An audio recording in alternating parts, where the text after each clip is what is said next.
नमस्कार दोस्तों, आपका स्वागत है फैंटेसी नॉवल ऑडियो बुक में। आज हम लेकर आए हैं एक रोमांचक और रहस्यमयी कहानी जो आपको कल्पना की एक नई दुनिया में ले जाएगी। शुरू करने से पहले एक महत्वपूर्ण सूचना। इस कहानी के सभी पात्र, स्थान, घटनाएं और नाम पूर्णतः काल्पनिक हैं। इनका किसी वास्तविक व्यक्ति, स्थान या घटना से कोई संबंध नहीं है।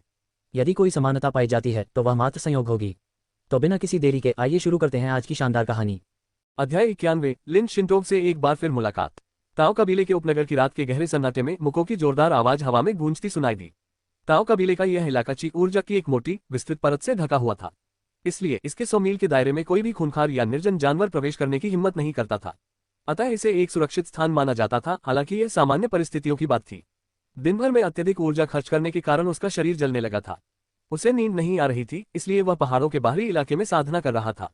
पेंग पेंग पेंग, हर चाल और मुद्रा dragon rip tiger bone fist का हिस्सा थी। ये यून के एक ही मुक्के से एक महिला की कमर के आकार का पेड़ टूट गया। ये यून जितना ज्यादा मुक्के मारता था उतना ही ज्यादा उत्साहित हो जाता था, क्योंकि उसे अपने शरीर में असीमित ऊर्जा का एहसास होता था। ड्रैगन रिप टाइगर बोनफिस्ट के पूरे सेट को 1 दर्जन बार करने के बाद भी वह थका नहीं था और ऊर्जा से भरपूर था। पहले जब ये यून लियान कबीले के पिछले पहाड़ पर रहता था तो वह ड्रैगन रिप टाइगर बोनफिस्ट को लगभग 5 बार करने के बाद थक जाता था, लेकिन आज वह इसे लगातार कर सकता है। जब ये यून ड्रैगन रिप टाइगर बोनफिस्ट का अभ्यास कर रहा था तो वह अपने शरीर में मौजूद बैंगनी क्रिस्टल को हर धड़कन के साथ स्पंदित होते हुए महसूस कर सकता था। प्रत्येक स्पंदन ने बैंगनी क्रिस्टल को वातावरण की स्वर्ग पृथ्वी युआनची को अवशोषित करने की अनुमति दी। ये यून ने महसूस किया कि ताओ कबीले में स्वर्ग पृथ्वी युआन की हुई लियान कबीले के पिछले पहाड़ की तुलना में कहीं अधिक सघन थी। इसका स्वाभाविक कारण ये था कि ताओ कबीले का वंडरलैंड लियान कबीले के हर्ब माउंटेन की तुलना में कहीं अधिक उच्च गुणवत्ता का था। अधिक घनी स्वर्ग पृथ्वी युआनची के साथ ये यून अपनी ऊर्जा को तेजी से पुनःपूर्ति होते हुए महसूस कर सकता था, जिससे उसे बहुत राहत मिली। तो एक जादुई दुनिया का इतना जादुई प्रभाव होता है। ये यून को आखिरकार एहसास हुआ कि उच्च श्रेणी की जादुई दुनिया में साधना करने से कई गुना प्रभाव पड़ता है। और ये तो केवल ताओ जनजाति का कबीला था, जो विशाल जंगल में बसा एक मध्यम आकार का कबीला है। ताया दिव्य साम्राज्य के मुख्य भूभाग के परिप्रेक्ष्य से देखा जाए तो इसका आकार एक ग्रामीण गांव जितना था, न कि उल्लेखनीय। अगर ये ताया दिव्य साम्राज्य का बड़ा शहर होता, या जिन लॉन्ग वे अड्डे का प्रशिक्षण मैदान होता, या फिर शाही नगरी ही क्यों न होती, तो ये कल्पना करना भी असंभव था कि वहां साधना करना कैसा होगा।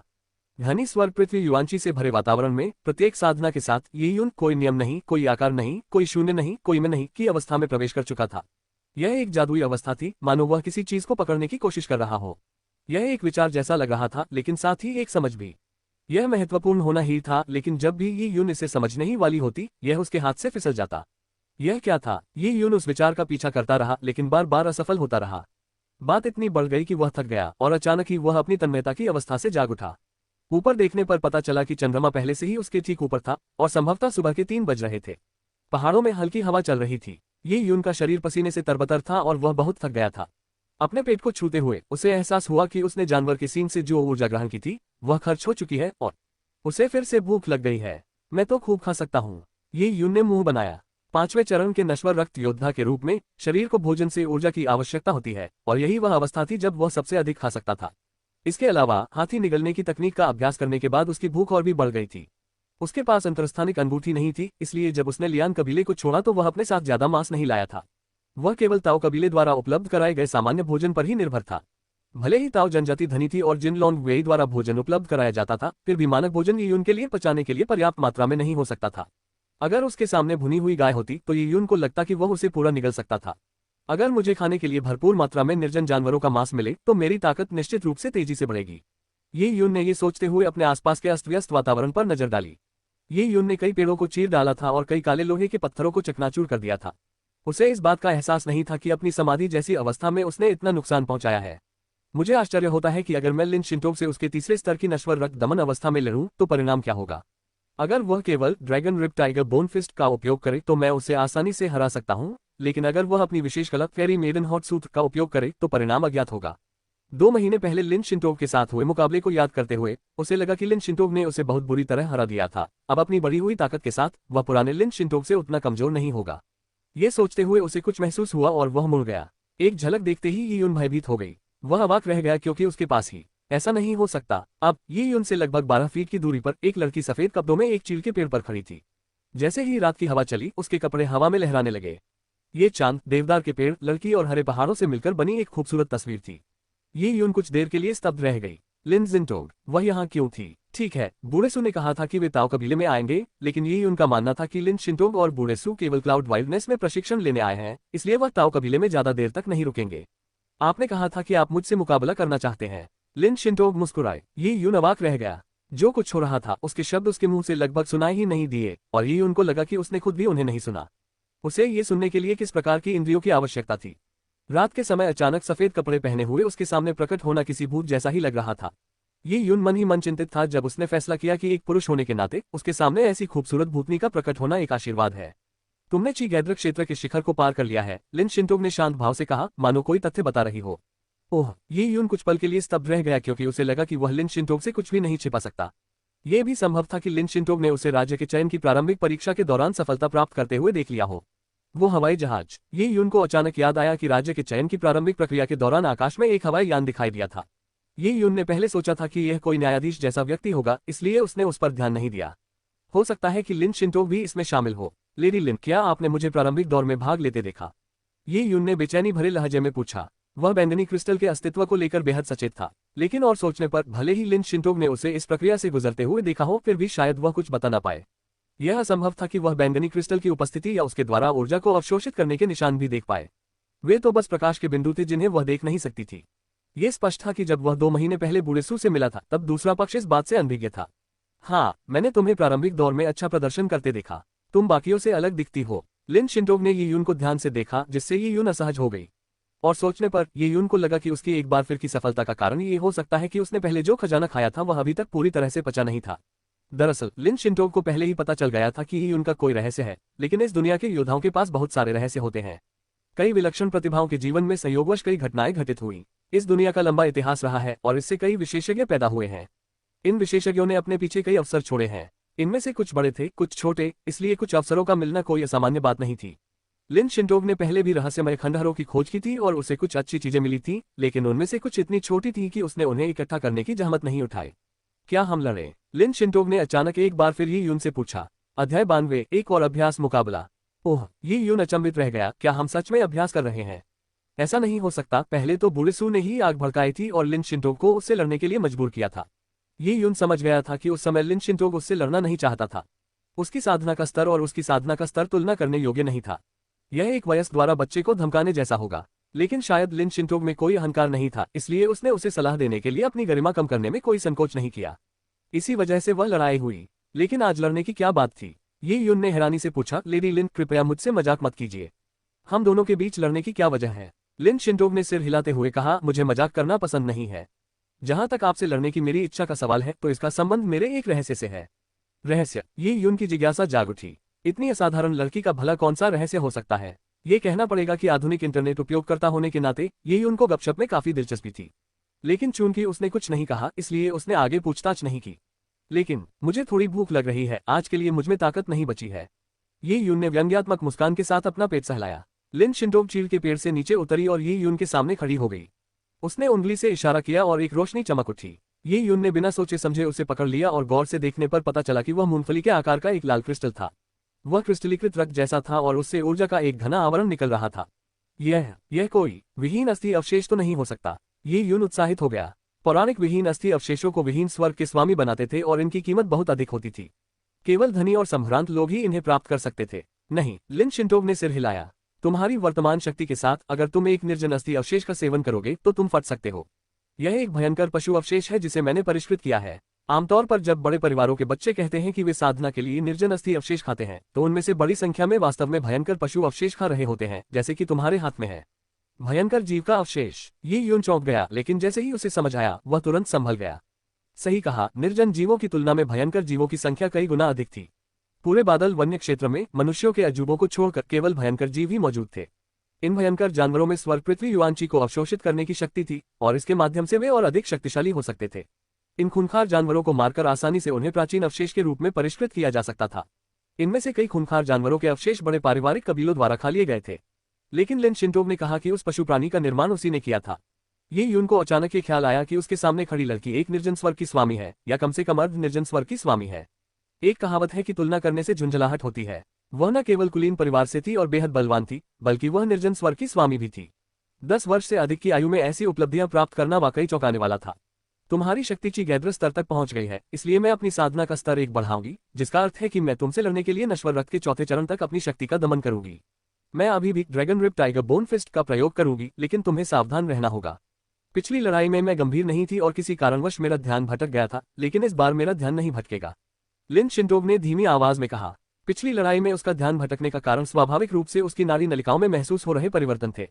इसके अलावा लिन शिंटोग की नाड़ी नलिकाओं में कुछ विकास हुआ था जब वह यी यून के खिलाफ dragon rip tiger bone fist का इस्तेमाल कर रही थी, इसलिए इस बार भी वह dragon rip tiger bone fist का ही इस्तेमाल करने वाली थी। उस महिला के याद दिलाने के लिए धन्यवाद। मैं सावधान रहूंगा। यी यून अपने हाथ में मौजूद उस जानवर के अवशेष से खेल रहा था और उसने पाया कि उससे एक मोहक सुगंध निकल रही थी, मानो वह कोई बेहद स्वादिष्ट व्यंजन हो। चंद्रमा जैसी रोशनी में अवशेष लाल रंग का था, लेकिन एक लाल क्रिस्टल की तरह पारदर्शी था। ये सचमुच एक कलाकृति थी। लिन शिंटोग द्वारा इस तरह के खूबसूरत और भयंकर जानवर के अवशेष को तराशने की क्षमता वाकई सराहनीय थी। लेकिन चाहे वह कितना भी सुंदर क्यों न हो, उसे खाना ही था क्योंकि यी यून भूखी थी। उसने उसे ऐसे खाया जैसे वह पॉपकॉर्न खा रहा हो। उसने बस उस राक्षस के अवशेष को अपने मुंह में फेंक दिया। यह पहली बार था जब वह कोई उत्तम भोजन खा रहा था। उसे एहसास हुआ कि वह अवशेष उतना कठोर नहीं था जितना उसने सोचा था। वह चबाने योग्य था और उसे दांतों से तोड़ा जा सकता था। जैसे ही यी यून ने उस पशु संबंधी अवशेष को चबाया, ऐसा लगा मानो उस अवशेष से उत्तम शराब बह रही हो और उसका पूरा मुंह भर रही हो। स्वादिष्ट, सचमुच बहुत स्वादिष्ट। ये है किसी खूंखार जानवर के अवशेष का स्वाद। अगर मैं इसे बार बार खाऊं तो मुझे इसकी लत लग जाएगी। लेकिन खूंखार जानवर के अवशेष किसी अच्छे भोजन की जगह नहीं ले सकते। नमक में भुने हुए चिकन को खाने से इसका अनुभव बिल्कुल अलग है। स्वादिष्ट भोजन करना एक आनंद था, शराब पीना आनंद का एक और रूप था, और धूम्रपान भी। हालांकि इन तीनों की तुलना करना कठिन था, फिर भी एक दूसरे का विकल्प नहीं हो सकता था। जब वह अवशेष उसके पेट में था तो उससे निकलने वाली गर्म ऊर्जा यी यून के पूरे शरीर में फैल गई। यी यून का पहले से खाली पेट अचानक भर गया क्योंकि यी यून ने अपने शरीर के भीतर गर्म ऊर्जा को बेकाबू होते हुए महसूस किया, जिससे वह इसे बाहर निकालने के लिए उत्सुक हो गया। वह सचमुच एक मुकाबला लड़ना चाहता था, खुद को युद्ध में पूरी तरह से झोंक देना चाहता था। यी यून ने उत्साह से लिन शिंटोग की ओर देखा। पेट भर जाने के बाद उसे कुछ ऐसा चाहिए था जिससे पाचन क्रिया में मदद मिले। इतने उच्च स्तर के प्रशिक्षक के साथ भला वह उत्साहित क्यों नहीं होता। यद्यपि वह ची गैद्रक क्षेत्र के शिखर पर था, उसकी शक्ति स्वाभाविक रूप से बहुत अधिक थी, लेकिन यह एक कमी थी। उसके पास युद्ध का अनुभव नहीं था, जो लियान चेंग्यू की तुलना में बहुत कम था। लियान चेंग्यू प्रतिदिन याओ युआन के साथ युद्ध अभ्यास करता था। पूर्व पर्पल ब्लड योद्धा याओ युआन के साथ उसका जीवन रक्तपात से भरा था। याओ युआन ने लियान चेंग्यू को युद्ध के जो अनुभव सिखाए वे असाधारण थे। यी यून को युद्ध कौशल या तकनीक का कोई ज्ञान नहीं था। उसके पास केवल एक मजबूत शरीर था और उसने केवल 2 दौर की वास्तविक लड़ाई लड़ी थी, इसलिए उसकी युद्ध क्षमता न्यूनतम थी। अब वह लिन शिंटोग जैसे विशेषज्ञ के साथ अभ्यास कर सकता था, जिससे उसकी कमजोरी दूर हो जाती। यी यून इतना उत्साहित था कि उसने लिन शिंटोग को आगे बढ़ने के लिए इशारा किया, मानो वह मुझसे मुकाबला करो कहने ही वाला था। लेकिन यी यून जल्दी ही समझ गई कि किसी को भी बहकना नहीं चाहिए, अन्यथा उसे पछतावा होगा। जैसे ही उसने लिन शिंटोग को हमला करने का इशारा किया, वह उसकी नजरों से ओझल हो गई। पलक झपकते ही लिन शिंटोग मानो यी यून के सामने प्रकट हो गई। यी यून को बस एक धुंधला सा दृश्य दिखाई दिया, फिर उसे सीने पर ऐसा प्रहार महसूस हुआ मानो किसी ने हथौड़े से वार किया हो। पेंग! लिन शिंटोग की हथेली यी यून की छाती पर लगी। यी यून को ऐसा लगा जैसे उसकी हड्डियां विकृत हो गई हों और उसके अंग अस्त व्यस्त हो गए हों। बहुत दर्द हो रहा था। वह लड़की दिखने में कमजोर लग सकती है, लेकिन वह एक विशालकाय डायनासोर थी। धमाका! यी यून एक विशाल पेड़ से टकरा गया, जिससे पेड़ टूट गया। उठने की कोशिश करते हुए उसे चक्कर आने लगे। शुक्र है उसने केवल एक भयंकर जानवर का अवशेष खाया था। अगर उसने नमक में भुनी हुई मुर्गी जैसी कोई चीज खाई होती तो वह सब कुछ उल्टी कर देता। इस समय लिन शिंटोग यी यून को नहीं बल्कि अपने हाथों को देख रही थी। उस आघात से भी वह रहस्यमय अनुभूति अभी तक प्रकट नहीं हुई थी। क्या यह सचमुच सिर्फ एक भ्रम था? लिन शिंटोग थोड़ी निराश होकर यी यून की ओर देखते हुए धीरे से बोली, तुम बहुत लापरवाह थे। असली योद्धा दुश्मन का सामना करते समय अपनी आंखों की पुतलियां सिकोड़ लेते हैं ताकि वे दुश्मन की हर हरकत पर नजर रख सके। मेरे तुम पर हमला करने से ठीक पहले तुम्हारी नजरें शायद मुझे देख रही थी, लेकिन वे मेरे कार्यों को नहीं बल्कि मेरे चेहरे को देख रही थी। जब लिन शिंटोग ने ये शब्द कहे तो यी यून का चेहरा लाल हो गया। इस लड़की की आंखें सचमुच जहर से भरी थीं। अगर आपने इस बात पर ध्यान भी दिया होता तो भी आपको इसे जोर से नहीं बोलना चाहिए था। यी यून को खांसी आई और उसने अपनी मानसिक स्थिति को फिर से समायोजित किया और गंभीरता से लिन शिंटोग की हर हरकत को देखने लगा। यी यून पहले वाकई बहुत लापरवाह था। लिन शिंटोग के चेहरे को देखना महज एक अचेतन क्रिया थी। वह कोई युद्ध अनुभवी योद्धा नहीं था, इसलिए वह लिन शिंटोग की कही हुई बातों जैसे आंखों की पुतलियों को सिकोड़ना और हर हरकत पर नजर रखना की नकल नहीं कर सकता था। लिन शिंटोग दिखने में सुंदर हो सकती है, लेकिन यी यून की उससे मुलाकात महज संयोग से हुई थी। उसके मन में उसके बारे में अच्छी धारणा बनी थी, लेकिन इसके अलावा उसके और कोई विचार नहीं थे। अध्याय 93। क्या फिर से वही भावना? यी यून को जल्दी से अपनी मानसिक स्थिति को संभालते और ध्यान केंद्रित करते देख लिन शिंटोग ने संतुष्टि से सिर हिलाया और फिर उसने दोबारा हमला किया। उसकी गति बिजली की तरह तेज थी। इस बार यी यून ने इसे देखा। उसने देखा कि लिन शिंटोग के पैरों के पास पड़ा पत्थर टूट गया जब उसने अपनी बर्फ जैसी सफेद हथेली उसके पेट पर मारी। वह ये भी समझ गया कि यह dragon rip tiger bone fist की फियर्स टाइगर शटरजेट मुद्रा थी, लेकिन तब भी वह इससे बच नहीं सका। ये यून के पास इससे बचने का कोई रास्ता नहीं था, न ही हमले को रोकने का समय था। वह केवल अचेतन रूप से अपने शरीर को मोड़कर मांसपेशियों को कसकर वार को रोकने की कोशिश कर सकता था। अपने पेट की मांसपेशियों को कसकर उसने हमले का काफी हद तक सामना किया। इसके बावजूद ये यून पीछे की ओर उड़कर चट्टानों से जा टकराया। उसके गले से खून की एक तेज धारा निकली और उसने मुंह भर खून थूक दिया। तेज, बहुत तेज। ये यून ने अपने होठों से खून पोंछा। गंभीर लिन शिंटोग कुछ दिन पहले की बेफिक्र लिन शिंटोग से बिल्कुल अलग थी, और वह अभी भी नश्वर रक्त के चौथे चरण में खुद को नियंत्रित कर रही थी। उसके पांचवें चरण मॉर्टल ब्लड के मुकाबले चौथे चरण के रूप में अंतर इतना बड़ा कैसे हो सकता है? लिन शिंटोग ने मानो ये उनके विचारों को सुन लिया और समझाया, मौत के रक्त की 5 अवस्थाओं का वर्गीकरण केवल घटना पर आधारित है, वास्तविक अवस्था पर नहीं। उदाहरण के लिए गर्जना अवस्था का अर्थ केवल यह है कि किसी व्यक्ति की हड्डियां गरज जैसी ध्वनि उत्पन्न कर सकती हैं, लेकिन क्या 2 अलग अलग योद्धा जो अपनी हड्डियों से गर्जना जैसी ध्वनि उत्पन्न कर सकते हैं, उनकी शक्तियां समान हैं? लिन शिंटोग के जवाब ने ये उनके संदेह दूर कर दिए थे। जी हाँ, नश्वर रक्त के 5वें चरण में मौजूद हर व्यक्ति अलग होता है। यहाँ तक कि अपनी शक्ति को नश्वर रक्त के चौथे चरण तक दबाने के बावजूद उसका चौथा चरण बिल्कुल अलग अवधारणा थी। मैं समझ गया, तुम वार करो। ये यून जानता था कि उसकी ताकत लिन शिंटोग से कम है, लेकिन फिर भी एक माहिर को वार करने से पहले वार सहना आना चाहिए। अगर उसकी पिटाई नहीं होती तो उसे युद्ध का अनुभव कैसे मिलता? लेकिन दुर्व्यवहार होने के बावजूद ये यून करारी हार नहीं सहना चाहता था, उसे कम से कम अपना कुछ स्वाभिमान तो वापस पाना ही था। पेंग, लिन शिंटोग ने ये यून को पहले भी कई बार हवा में उछाल दिया था। इस बार वह जंगल में जा गिरा, जिससे कई पेड़ की शाखाएं टूट गईं। लिन शिंटोग और ये यून दोनों के अपने अपने मकसद थे। लिन शिंटोग अपनी नसों के सक्रिय होने का कारण जानना चाहती थी, जबकि ये यून शक्तिशाली बनना चाहती थी। मैं इससे बच नहीं सकता, अब भी नहीं बच सकता। उसकी गति मेरे लिए बहुत तेज है और मैं मुश्किल से ही उसकी गति का साथ दे पा रहा हूँ। मुझे बस एक धुंधली छवि दिखाई दे रही है, और जिस क्षण मेरा शरीर प्रतिक्रिया करने की कोशिश करता है, तब तक मुझे चोट लग चुकी होती है। लिन शिंटोग के वार सटीक थे, हालांकि इससे ये यून के शरीर में दर्द हुआ, लेकिन उसके द्वारा लगाए गए बल का असर केवल उसकी मांसपेशियों और हड्डियों पर ही पड़ा। इस तरह के हमले से न केवल ये यून को कोई नुकसान नहीं होगा, बल्कि इससे ये यून का शरीर और भी मजबूत हो जाएगा, जिससे उसका शरीर और भी शुद्ध हो जाएगा। लिन शिंटोग यही चाहती थी, क्योंकि वह उसका एहसान नहीं मानना चाहती थी। वह अपनी इन नसों के लिए ये यून से मुकाबला कर रही थी। अपनी स्थिति को समझने के लिए उसे ये यून को पीटना पड़ा, लेकिन इससे उसे बुरा लगा। इसलिए उसने क्षतिपूर्ति के रूप में ये यून को मजबूत बनाने और उसके युद्ध कौशल को निखारने में मदद करने का फैसला किया। फूफू, ये यून जमीन पर आधा उखड़ू बैठा था और दोनों हाथ एक चट्टान पर टिकाकर गहरी सांस ले रहा था। उसकी मुद्रा देखकर ऐसा लग रहा था मानो वह ओयान फेंग द्वारा अभ्यास की जाने वाली मेढक कला का माहिर हो। ये यून इस मुद्रा में इसलिए था क्योंकि वह खुद को रोक नहीं सकता था।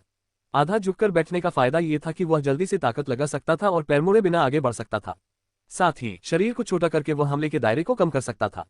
इससे लिन शिंटोग के हमले को रोकने के लिए उसके पास कम जगह बचती थी। मैं उसकी हरकतों को मुश्किल से देख पा रही हूँ, लेकिन उनसे बच नहीं सकती। मेरे शरीर की गति धीमी है और मैं उसका मुकाबला नहीं कर पा रही हूँ। मुझे इस समस्या से कैसे निपटना चाहिए? उसकी धीमी शारीरिक गतिविधियों पर काबू पाना एक असंभव कार्य प्रतीत होता था। अचानक ये यून को एक अद्भुत विचार आया। बिल्कुल सही, पहले जब मैं उसकी चालों से बचने की कोशिश करता था तो मैं अपना पूरा शरीर हिलाता था, इसलिए मैं स्वाभाविक रूप से धीमा हो जाता था। जब लिन शिंटोग ने हथेली से वार किया तो ये यून पूरी तरह से इससे बचने के लिए एक तरफ कूदने के बारे में सोच रहा था, लेकिन वह ऐसा नहीं कर सका। किसी व्यक्ति के शरीर के विराम अवस्था से गति में आने की एक प्रक्रिया होती है। अगर वह एक कदम पीछे हटता तो उसे इससे बचने के लिए अपने पूरे शरीर को हिलाने की जरूरत नहीं थी। बस अपने शरीर की स्थिति को थोड़ा सा बदलकर वह हथेली के वार से बच सकता था। इस प्रकार ये यून का गुरुत्वाकर्षण केंद्र नहीं बदलेगा, केवल उसकी मुद्रा में परिवर्तन होगा, जिससे उसका बचाव करना स्वाभाविक रूप से तेज हो जाएगा। ये बात समझ आने पर ये यून का दिमाग असाधारण रूप से साफ हो गया और ऐसा लगा जैसे उसका शरीर ऊर्जा से भर गया हो। लिन शिंटोग के टखने में हल्की सी हलचल देखकर ये यून समझ गई कि लिन शिंटोग हमला करने ही वाली है। लिन शिंटोग हमला करने से पहले हमेशा थोड़ी सी हरकत करती थी। असल में वह ऐसा करने से पूरी तरह बच सकती थी, लेकिन उसने ये यून को सतर्क करने के लिए ऐसा किया। ये यून को अपने दिमाग में अभूतपूर्व स्पष्टता का अनुभव हुआ। उसकी दृष्टि लिन शिंटोग की हर हरकत पर टिकी हुई थी, यहाँ तक कि रात की हल्की हवा भी उसे लिन शिंटोग के बारे में संकेत दे रही थी। ये यून को लिन शिंटोग की हृदय गति और श्वसन दर की अच्छी जानकारी थी। आओ, ये यून ने मन ही मन चिल्लाया और इसी समय लिन शिंटोग ने अपनी चाल चली। उसकी रफ्तार हमेशा की तरह तेज थी और 30 मीटर की दूरी तय करने के बाद वो पलक झपकते ही ये यून के आगे थी। लेकिन उस क्षण ये यून को लगा कि समय अचानक धीमा हो गया है। ये वही भावना थी जो उसे कुछ महीने पहले तब हुई थी जब झाओ तेजू उसके घर में घुस आया था और उसे पकड़ लिया था। ये यून में झाओ तेजू की हरकतों को भांपने की क्षमता थी और उसके पास पल भर में उसे मार डालने का मौका था। अब ये यून को भी उसी तरह का भ्रम हो गया था। लिन शिंटोग की हरकतें धीमी हो गईं। पहले वह केवल लिन शिंटोग की गतिविधियों की धुंधली छवि ही देख पाता था, लेकिन अब वह लिन शिंटोग की हर हरकत को विस्तार से देख सकता था। वह ये भी समझ गया कि लिन शिंटोग का हाथ सीधा नहीं बल्कि मुड़ा हुआ था। उसकी हथेली सिकुड़ी हुई थी, मानो वह कीड़े पकड़ रही हो, और वह हथेली उसके दाहिने सीने की ओर आए। बचो, ये यून ने दांत पीसते हुए और पैरों में पूरी ताकत लगाकर अपने कूल्हों को तेजी से मोड़ा, जिससे उसकी रीढ़ की हड्डी अजीबोगरीब स्थिति में मुड़ गई। ऐसा लग रहा था मानो उसका शरीर अपना संतुलन खोने ही वाला हो। लिन शिंटोग का निशाना जिस तरफ था, ये यून की दाहिनी छाती तेजी से पीछे की ओर खिसक गई, जबकि ये यून का बायां हाथ मुट्ठी बनाते हुए आगे की ओर बढ़ गया। अपना संतुलन लगभग खोते हुए भी ये यून ने अपने शरीर को इस हद तक झुकाया कि वह लिन शिंटोग के वार से बचने में कामयाब रहा। उस घूंसे के झटके से ये यून की छाती पर बंधी कमीज फट गई। उसकी छाती दर्द से जल रही थी। लिन शिंटोग के हमले से बचने के बाद भी इतना दर्द क्यों हो रहा था? इस छोटी बच्ची ने तो अपनी बात कहने में कोई कसर नहीं छोड़ी। ये यून ने मन ही मन अपनी भड़ास निकाली। लिन शिंटोग ने युद्ध शुरू होने से पहले जो कहा था वह उसे स्पष्ट रूप से समझ आ गया था। पिछले युद्ध में मैं गंभीर नहीं था। जवाबी कार्रवाई न करना असभ्यता होती। ये यून पूरी रात मार खा रहा था और आखिरकार लिन शिंटोग के हमले से बचने में कामयाब हो गया था। वह जवाबी हमले का मौका कैसे गंवा सकता था? इससे ठीक पहले कि उसका शरीर अपना संतुलन खो दे, उसने एक बायां मुक्का मारा और लिन शिंटोग के पेट पर हमला किया। इस समय ये यून का शरीर लिन शिंटोग के शरीर के बेहद करीब था, इतना करीब कि वह लिन शिंटोग की खुशबू महसूस कर सकता था। इस वार का कोण बेहद पेचीदा था क्योंकि यह लिन शिंटोग के शरीर से सटा हुआ था। पेंग, ये यून के शरीर से एक आवाज निकली। यह उसकी नसों के कसने की आवाज थी। ये यून ने dragon rip tiger bone fist में इतनी महारत हासिल कर ली थी कि उसकी हर मुट्ठी में सहज रूप से उसकी नसों की ताकत शामिल हो जाती थी। हिट, वो लगभग उसे मारने ही वाला था। ये यून का दिल जोर जोर से रो रहा था, लेकिन इस समय अत्यधिक एकाग्रचित यून की तुलना में लिन शिंटोग अस्थायी रूप से असावधान अवस्था में चली गई थी। जैसे ही लिन शिंटोग की हथेली ये यून की छाती से छुई, उसे हल्की सी ठंडक का एहसास हुआ।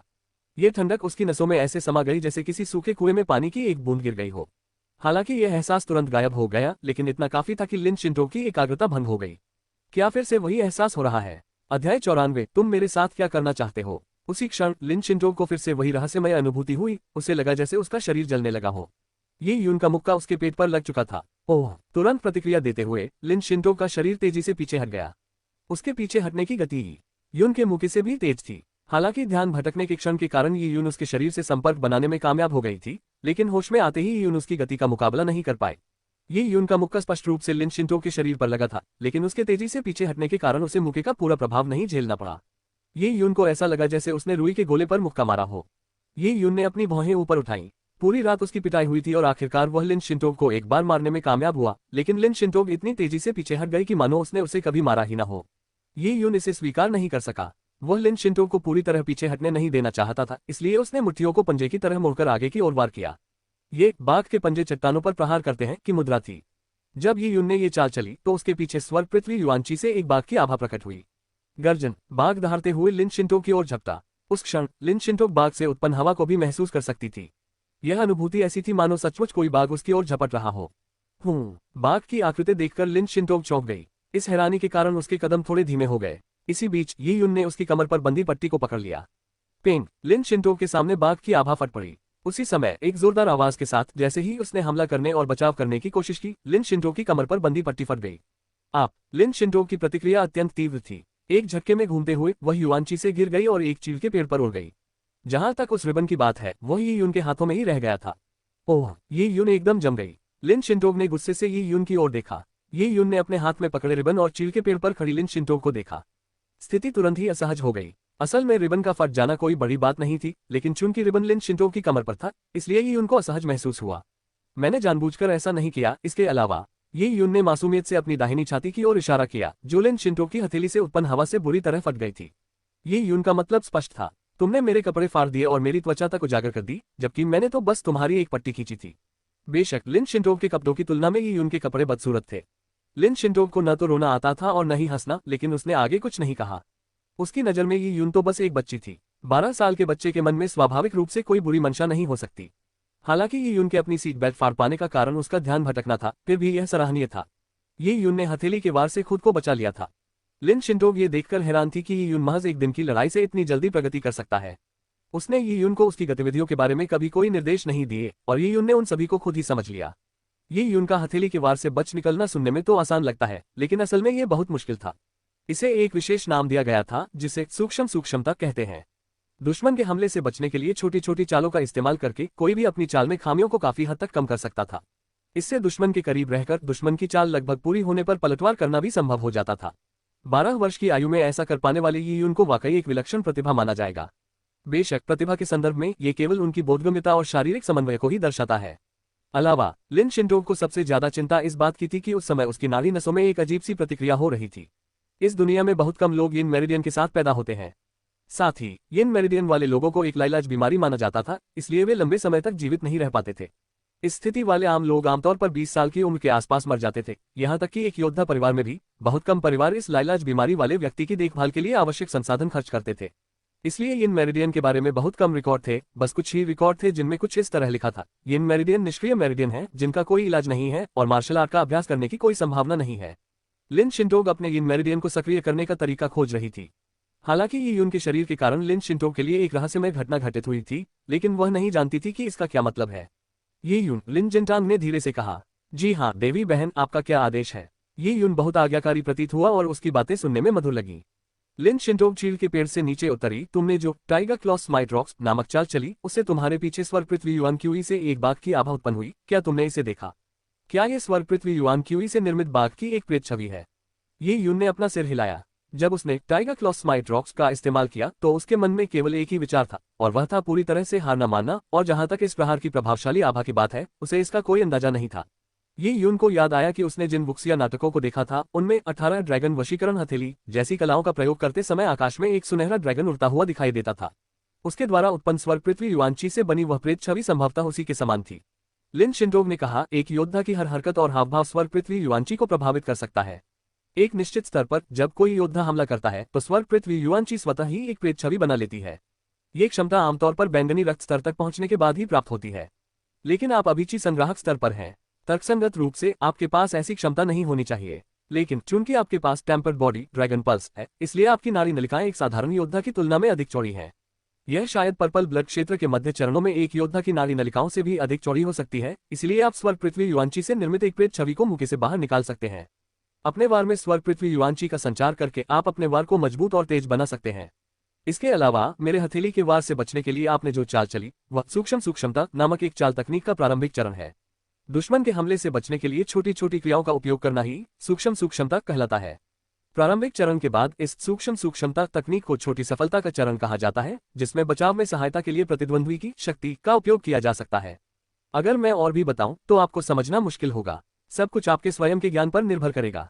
क्यूई गैदर क्षेत्र में इन दो चीजों को कर पाना वाकई प्रभावशाली है।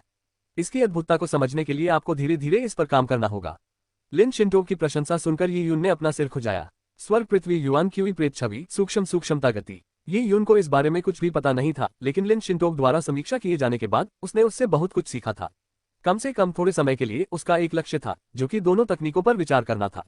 सूक्ष्मता की छोटी सफलता के चरण की बात करें तो उसने बल का प्रयोग करके उन चीजों से बचने का प्रयास किया जो उसे बहुत रहस्यमय लगती थी। उसने इन चीजों को नजरअंदाज कर दिया। ये यून, लिन शिंटोग ने फिर से अपना मुंह खोला। जी बहन देवी, क्या बात है? ये यून ने गौर किया कि लिन शिंटोग के मन में कुछ चल रहा था, लेकिन वह उसे कहने में हिचकिचा रही थी। लिन शिंटोग ने ये यून की हथेली को देखते हुए अपने होंठ काट लिए।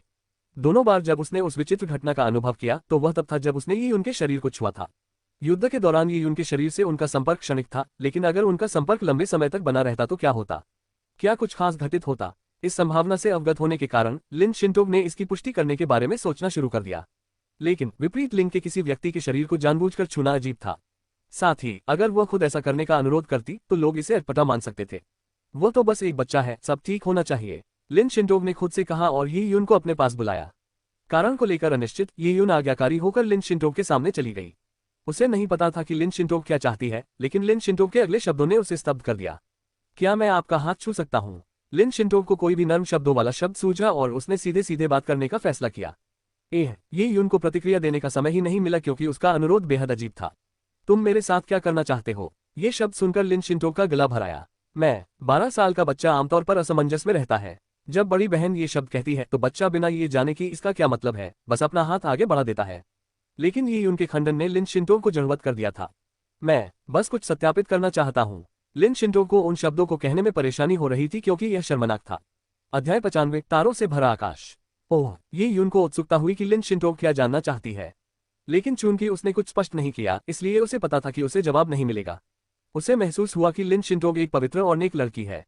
उसकी निर्मल आंखों में मासूमियत झलकती थी। ये यून ने आज्ञाकारी भाव से अपना हाथ आगे बढ़ाया। ये यून का हाथ देखकर लिन शिंटोग हिचकिचाते हुए एक कदम आगे बढ़ी और दूरी कम करते हुए बोली, अपनी हथेली ऊपर उठाओ। ये यून ने उसका पीछा किया और ये यून की हथेली को देखकर लिन शिंटोग के गाल थोड़े लाल हो गए और वह एक पल के लिए हिचकिचाई। फिर उसने अपना हाथ बढ़ाकर ये यून की हथेली से मिलाया। चीड़ के पेड़ के नीचे वे एक दूसरे से 3 फीट की दूरी पर हथेलियों को आपस में फंसाकर खड़े थे। चमकीली चांदनी में दोनों आकृतियों की परछाइयां आपस में मिल रही थीं। ऐसा मनमोहक दृश्य मानो अनंत काल के लिए ठहर गया हो। कितनी ठंड है, ये यी यून का पहला विचार था। हालांकि जब उसने लिन शिंटोव के साथ अभ्यास किया था और उसके शरीर को छुआ था, तब ऊर्जा की उपस्थिति के कारण यी यून को लिन शिंटोव का स्पर्श महसूस नहीं हुआ था। लेकिन आज वह इसे पूरी तरह से महसूस कर सकता था। ये छूने में ठंडा और मुलायम था, जैसे किसी साफ पानी के तालाब को छूना। इतनी ठंड क्यों है? दोनों की हथेलियां लगभग एक ही आकार की थीं और वे एक दूसरे के लिए बिल्कुल उपयुक्त थीं। लिन शिंटोव ने अपनी आंखें बंद कर ली और उसकी पलकें हल्की सी कांप उठी, मानो वह आंखें बंद करके कुछ महसूस करने की उम्मीद कर रही हो।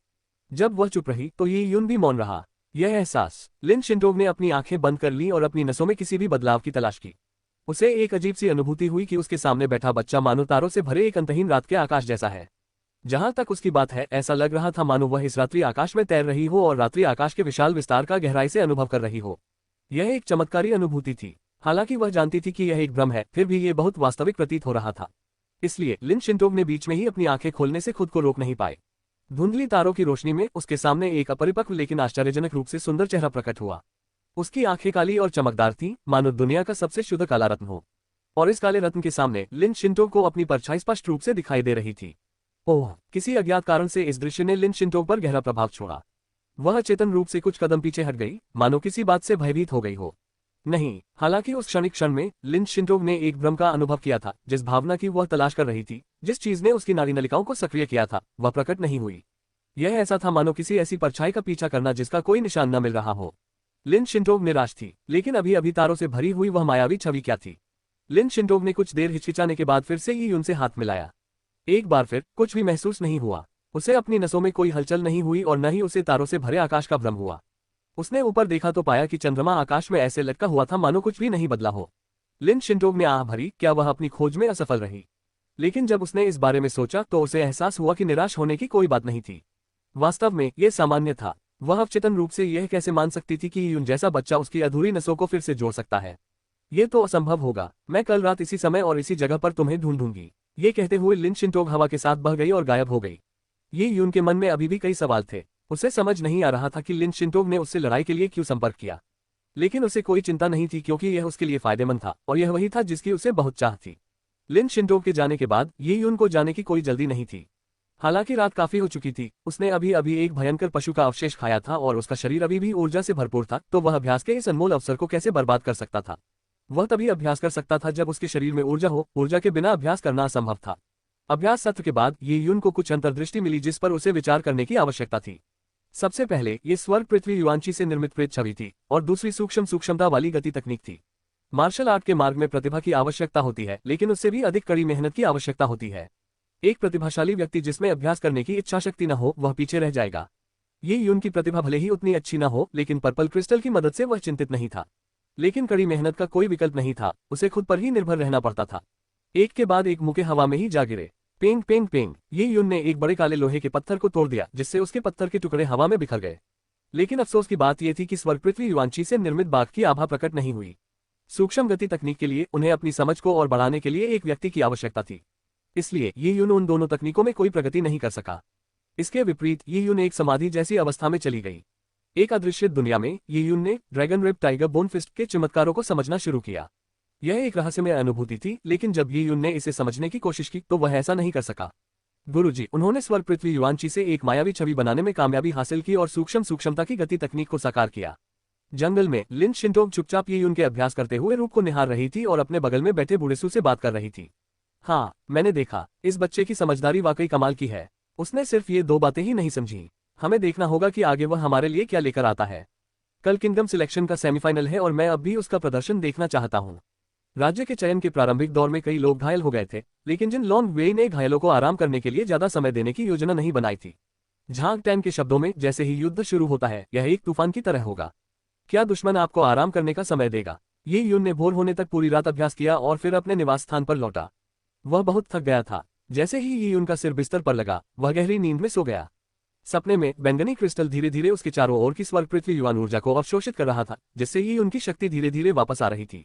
अपनी गहरी नींद में भी यी यून सपनों में साधना कर रहा था।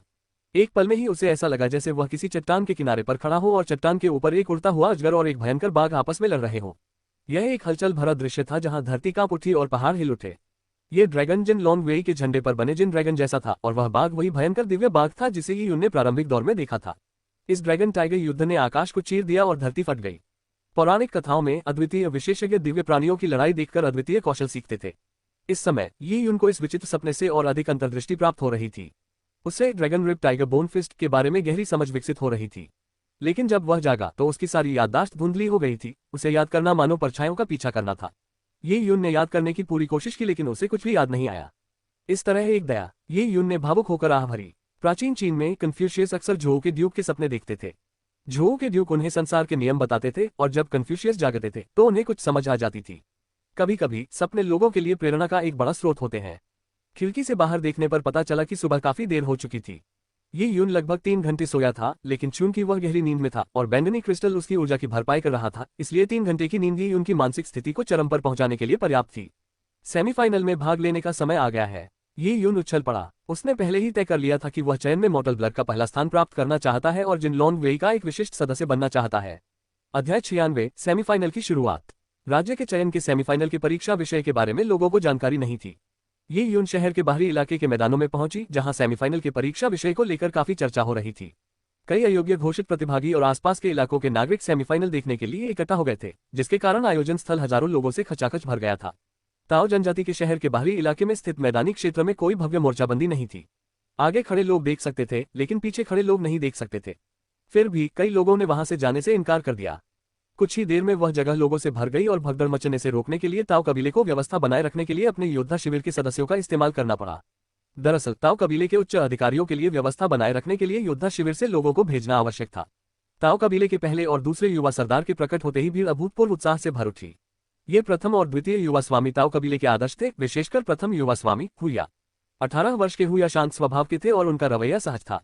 वे कम ही दिखाई देते थे और अपनी निजी जिंदगी को गुप्त रखते थे, जिससे उनके व्यक्तित्व में एक रहस्य का भाव निहित था। उनके इस भाव और उनके शांत लेकिन आकर्षक चेहरे के कारण ताओ कबीले की कई लड़कियां उनकी पूजा करती थीं।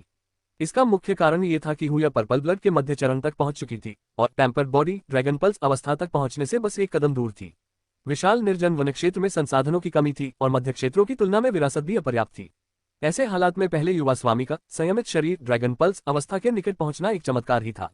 इसी वजह से ताओ कबीले के लोग उस पर बेहद गर्व करते थे। उन्होंने अपने पहले युवा गुरु हुया पर बहुत उम्मीदें लगा रखी थीं। जब हुया प्रकट हुई तो कई युवतियां हुया का नाम जपने लगीं और कुछ उत्साह से बेहोश हो गईं। यह दृश्य यून को उन संगीत समारोहों की याद दिलाता था जिनमें उसने भाग लिया था।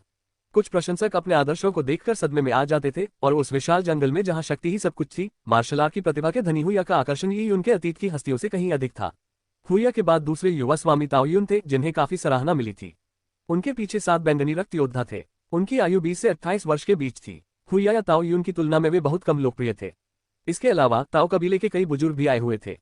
वे ताओ कबीले के शासक वर्ग का प्रतिनिधित्व करते थे। शासक होने के नाते उनका अपना सम्मान था। भीड़ में धंसना ठीक नहीं लगता, इसलिए उन्होंने चबूतरे की तरह मेजों की एक कतार लगवा दी थी। मेज पर चाय और फल भी रखे हुए थे। इस सेमीफाइनल के मुख्य परीक्षक अभी भी झांग टैन ही थे। सेमीफाइनल शुरू होने से लगभग 10 मिनट पहले वह घोड़े पर सवार होकर अखाड़े के केंद्र में पहुंचा। कुछ बुजुर्गों ने झांग टैन को मंच पर आने का निमंत्रण दिया, लेकिन झांग टैन ने उन्हें अनसुना कर दिया। वह सभी प्रतिभागियों के सामने खड़ा हो गया और उसकी पैनी निगाहें 60 योद्धाओं पर घूम गईं। उस समय ताओ कबीले के कई बुजुर्ग असमंजस में पड़ गए। उन्हें समझ नहीं आ रहा था कि बैठे या खड़े रहें।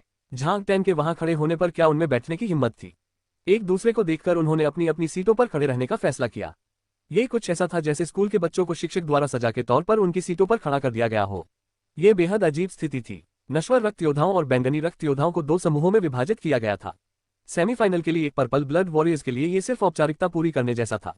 अगर उनका प्रदर्शन बहुत खराब नहीं रहा तो वे सभी क्वालिफाई कर जाएंगे। लेकिन मॉर्टल ब्लड योद्धाओं के लिए यह बिल्कुल अलग था। उन्हें कड़ी प्रतिस्पर्धा का सामना करना पड़ेगा। ताया दिव्य साम्राज्य के योद्धा चयन के सेमीफाइनल अब शुरू होंगे।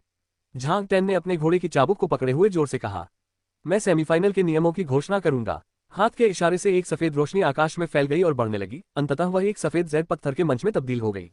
सफेद जेड पत्थर से बना यह मंच लगभग 10 मीटर लंबा था। यह आकाश में स्थिर रूप से तैरता हुआ लटका हुआ था। पत्थर के चबूतरे के चारों ओर 4 स्तंभ थे। प्रत्येक स्तंभ में एक गहरे लाल रंग का क्रिस्टल लगा हुआ था। ये क्रिस्टल निर्जन अस्थि अवशेष थे। ये स्पष्ट था कि जेड स्टेज पर कोई जादू था और वह वीरान जानवर के अवशेष से शक्ति प्राप्त कर रहा था। यह एक खजाना था, लेकिन किसी को नहीं पता था कि उस मंच का इस्तेमाल किस लिए किया जाएगा।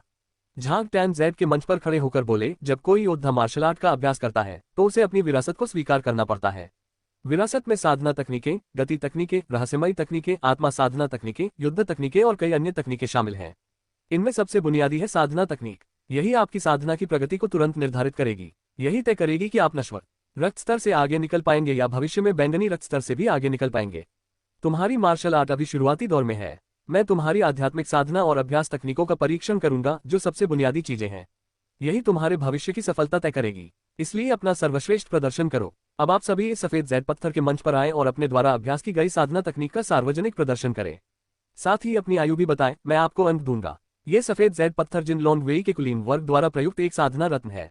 इसे राज्य के एक प्रसिद्ध शोधक गुरु ने बनाया था। इसमें निर्जन अस्थि अवशेषों का उपयोग करके इसे शक्ति प्रदान की जाती है, जिससे ये स्वर्ग पृथ्वी युवांची को एकत्रित कर सकता है और यह सुनिश्चित करता है कि जब आप अपनी साधना तकनीक का प्रदर्शन करेंगे तो आप अपनी सर्वोत्तम अवस्था में होंगे। इन शब्दों के साथ ही एक जोरदार धमाका हुआ और सफेद जैड पत्थर का बना मंच जमीन पर गिर गया, जिससे धूल का बादल उठ खड़ा हुआ। तो ये साधना तकनीक का प्रदर्शन करने के लिए है। मॉर्टल ब्लड प्रतिभागियों में ताओ यूनिक्सियाओ ठीक आगे खड़ा था। झांग टैन की बात सुनकर उसके होठों पर मुस्कान आ गई। उसके पास पहले से ही एक सुनियोजित योजना थी। उनके लिए आदर्श सेमीफाइनल वास्तविक युद्ध में उतरना था, लेकिन अपनी साधना तकनीक का प्रदर्शन करना भी उतना ही महत्वपूर्ण था। ताओ कबीले के तुरुप के पत्ते का उपयोग करके वे दर्शकों को मंत्रमुग्ध कर सकते थे। हम मॉर्टल ब्लड ग्रुप से शुरुआत करेंगे। जैसे ही मैं आपका नाम पुकारूं, आप मंच पर जाकर प्रस्तुति दे सकते हैं। प्रथम व्यक्ति सन यू। झांग टैन ने एक नाम पुकारा। सन यू एक छोटे से कबीले का वंशज था, जिसे वंश में अच्छी तरह से पाला पोसा गया था। उसने कभी पहले स्थान पर आने की उम्मीद नहीं की थी, इसलिए वह थोड़ा घबराया हुआ था। एक गहरी सांस लेते हुए सन यू शांत हो गई और मंच पर कूद पड़ी। 20 वर्षीय सन यू साधना तकनीक का प्रदर्शन करते हुए ड्रैगन रिप टाइगर बोनफिस्ट। ताया दिव्य साम्राज्य में ड्रैगन रिप टाइगर बोनफिस्ट नश्वर रक्त साधना की सर्वोपरि तकनीक थी, इसलिए इसका अभ्यास करने वाले बहुत से लोग थे।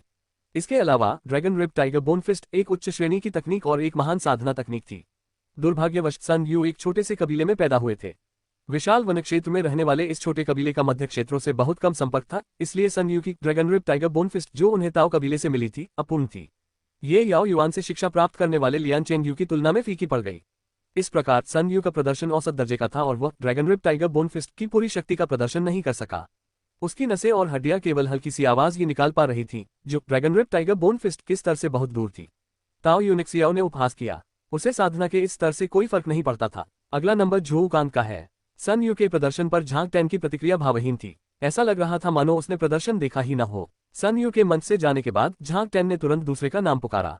झू कांग ताओ कबीले द्वारा पोषित एक कुलीन योद्धा था। उसने भी ड्रैगन रिप टाइगर बोनफिस्ट का प्रदर्शन किया, लेकिन सन यू की तुलना में उसका ड्रैगन रिप टाइगर बोनफिस्ट कहीं अधिक भयंकर था, क्योंकि झू कांग का गुरु बैंगनी रक्त क्षेत्र के शिखर पर था। हर बार इतना जोरदार था कि उसके साथ हड्डियों में चटकने की आवाज भी आ रही थी। काचा। जब झू कांग ने अपना आखिरी मुक्का मारा तो वह सफेद जैड के मंच से कूदकर एक खुले मैदान में आ गया और शेर धूल में मिल रहा है वाली मुद्रा में उसने एक मानव सिर के आकार के ग्रेनाइट पत्थर को लात मारकर टुकड़े टुकड़े कर दिया। अच्छा, भीड़ में मौजूद कई लोगों ने जयकारे लगाए। झांग टैन शांत बैठा रहा। अगला चेंग पिंग रुआंग ... अगला नंबर लिन जून का ... अगला उद्धरण चिन्ह। झांग टैन ने बिना किसी भाव के लगभग 50 नश्वर रक्त योद्धाओं के नाम पुकारे। लगभग 4 घंटे बाद कमजोर योद्धाओं ने अपना प्रदर्शन समाप्त कर दिया और केवल सर्वश्रेष्ठ नश्वर रक्त योद्धा ही शेष रह गए। इनमें ताओ यूनिक्सियाओ और यी यून भी शामिल थे। अध्याय 97 लियान चेंगयू के जीवन का शिखर। झू कांग से शुरू होकर प्रत्येक प्रदर्शनकारी अपनी साधना तकनीक का प्रदर्शन पूरा करने के बाद सफेद जैड के मंच से कूद जाता था। फिर वे अपनी नापसंद की कोई भी चट्टान चुनते और उस पर मुक्का मारकर उसे चूर चूर कर देते थे। यह उनकी शक्ति का प्रदर्शन था। अखाड़े के चारों ओर सामान्य कठोरता वाले ग्रेनाइट से लेकर अत्यधिक कठोरता वाले काले लौह पत्थर तक हर प्रकार की चट्टानें मौजूद थीं। कमजोर लोग ग्रेनाइट की चट्टानों को तोड़ देते थे, जबकि बलवान लोग काले लौह पत्थर को तोड़ देते थे। ताओ कबीले के कुछ कुलीन लोग एक ही मुक्के से 3 फुट चौड़े काले लौह पत्थर को चकनाचूर कर सकते थे। हालांकि झांग टैन ने कहा था कि कोई एक समान मानक नहीं है, लेकिन इससे ये संकेत मिलता है कि यह मुक्केबाजी तकनीक की शक्ति का परीक्षण नहीं था, बल्कि प्रतियोगी आपस में गुप्त रूप से प्रतिस्पर्धा कर रहे थे। जिस लक्ष्य पर वे हमला करते थे, उससे उनकी ताकत की सीमा का पता चलता था। जैसे जैसे प्रतिभागियों की कतार का अंत होता गया, टूटे हुए काले लोहे के पत्थरों का आकार बढ़ता गया, जिससे प्रतिस्पर्धा और भी बढ़ गई। इससे भीड़ में जोश भर गया और वे उत्साह से चिल्लाने लगे। अगला लियान चेंगयू। झांग टैन ने फिर से चिल्लाया। आखिरकार लियान चेंगयू की बारी आ गई। युवा स्वामी लियान की जीत निश्चित है। युवा स्वामी कई पीढ़ियों तक जीवित रहेंगे, वे जंगल को एकजुट करेंगे। जब लियान चेंगयू मंच पर आए तो भीड़ में दबे हुए योद्धा प्रशिक्षण शिविर के सदस्य चिल्लाने लगे। झाओ तेजू के पतन के बाद से योद्धा प्रशिक्षण शिविर के सदस्य लियान चेंगयू के सर्वोपरि सेवक बनने के लिए संघर्ष कर रहे थे। ये योद्धा प्रशिक्षण शिविर के सदस्य राज्य के चयन में अच्छा प्रदर्शन नहीं कर पाए थे, लेकिन आम लोगों में वे कहीं अधिक शक्तिशाली थे। इसलिए 10,000 लोगों की भीड़ में भी वे सबसे आगे जगह बनाने में कामयाब रहे और लियान चेंगयू का उत्साहवर्धन करने के लिए चिल्लाने लगे। उनमें से एक लियान चेंगयू की चापलूसी करने में बेहद माहिर था। ये यून उसका नाम नहीं जानता था, लेकिन जब भी वह उसे देखता, वह अवचेतन रूप से उसे झाओ तेजू द्वितीय कहकर पुकारता था। इस बार झाओ तेजू द्वितीय इतनी जोर से चिल्लाया गया कि लियान चेंग्यू भी असहज महसूस करने लगा। कई पीढ़ियों तक वह जंगल को एकजुट करेगा, ये शब्द उनके अपने क्षेत्र में तो ठीक थे, लेकिन ताओ कबीले में चयन के सार्वजनिक स्थल पर इस तरह चिल्लाना कितना हास्यास्पद था। दरअसल ताओ कबीले के आसपास के लोग हंसने लगे। लियान चेंग्यू ने सूखी खांसी की और मंच पर खड़े हो गए। उन्होंने योद्धा प्रशिक्षण शिविर के सदस्यों को अनदेखा कर दिया। उन्होंने एकाग्रता से अपनी आंखें बंद कर ली और स्वर्ग पृथ्वी युआनची को समझने लगे। ये सफेद जेड का मंच जिनलोंग वेई का खजाना था, इसलिए इस सफेद जेड मंच पर अत्यंत सघन स्वर्ग पृथ्वी युआनक्यूई मौजूद थी। बहुत अच्छा लग रहा है। लियान चेंग्यू ने गहरी सांस ली और अपनी साधना तकनीक का प्रदर्शन करना शुरू कर दिया, जो कि dragon rip tiger bone fist थी। ये कहना ही पड़ेगा कि लियान चेंग्यू का dragon rip tiger bone fist असाधारण था। जब वह dragon rip tiger bone fist का प्रदर्शन करता था तो वह आसपास की स्वर्ग पृथ्वी युआनची को उत्तेजित करता था, जिससे एक अदृश्य वायु प्रवाह बनता था और वह सभी दिशाओं में बह जाता था। जब एक विशेषज्ञ ने प्रदर्शन किया तो ये स्पष्ट हो गया। मंच के पास खड़े ताओ कबीले के कई बुजुर्गों के चेहरे पर व्यंग्यात्मक मुस्कान थी, लेकिन ये देखकर उन्होंने धीरे धीरे उसे मिटा दिया।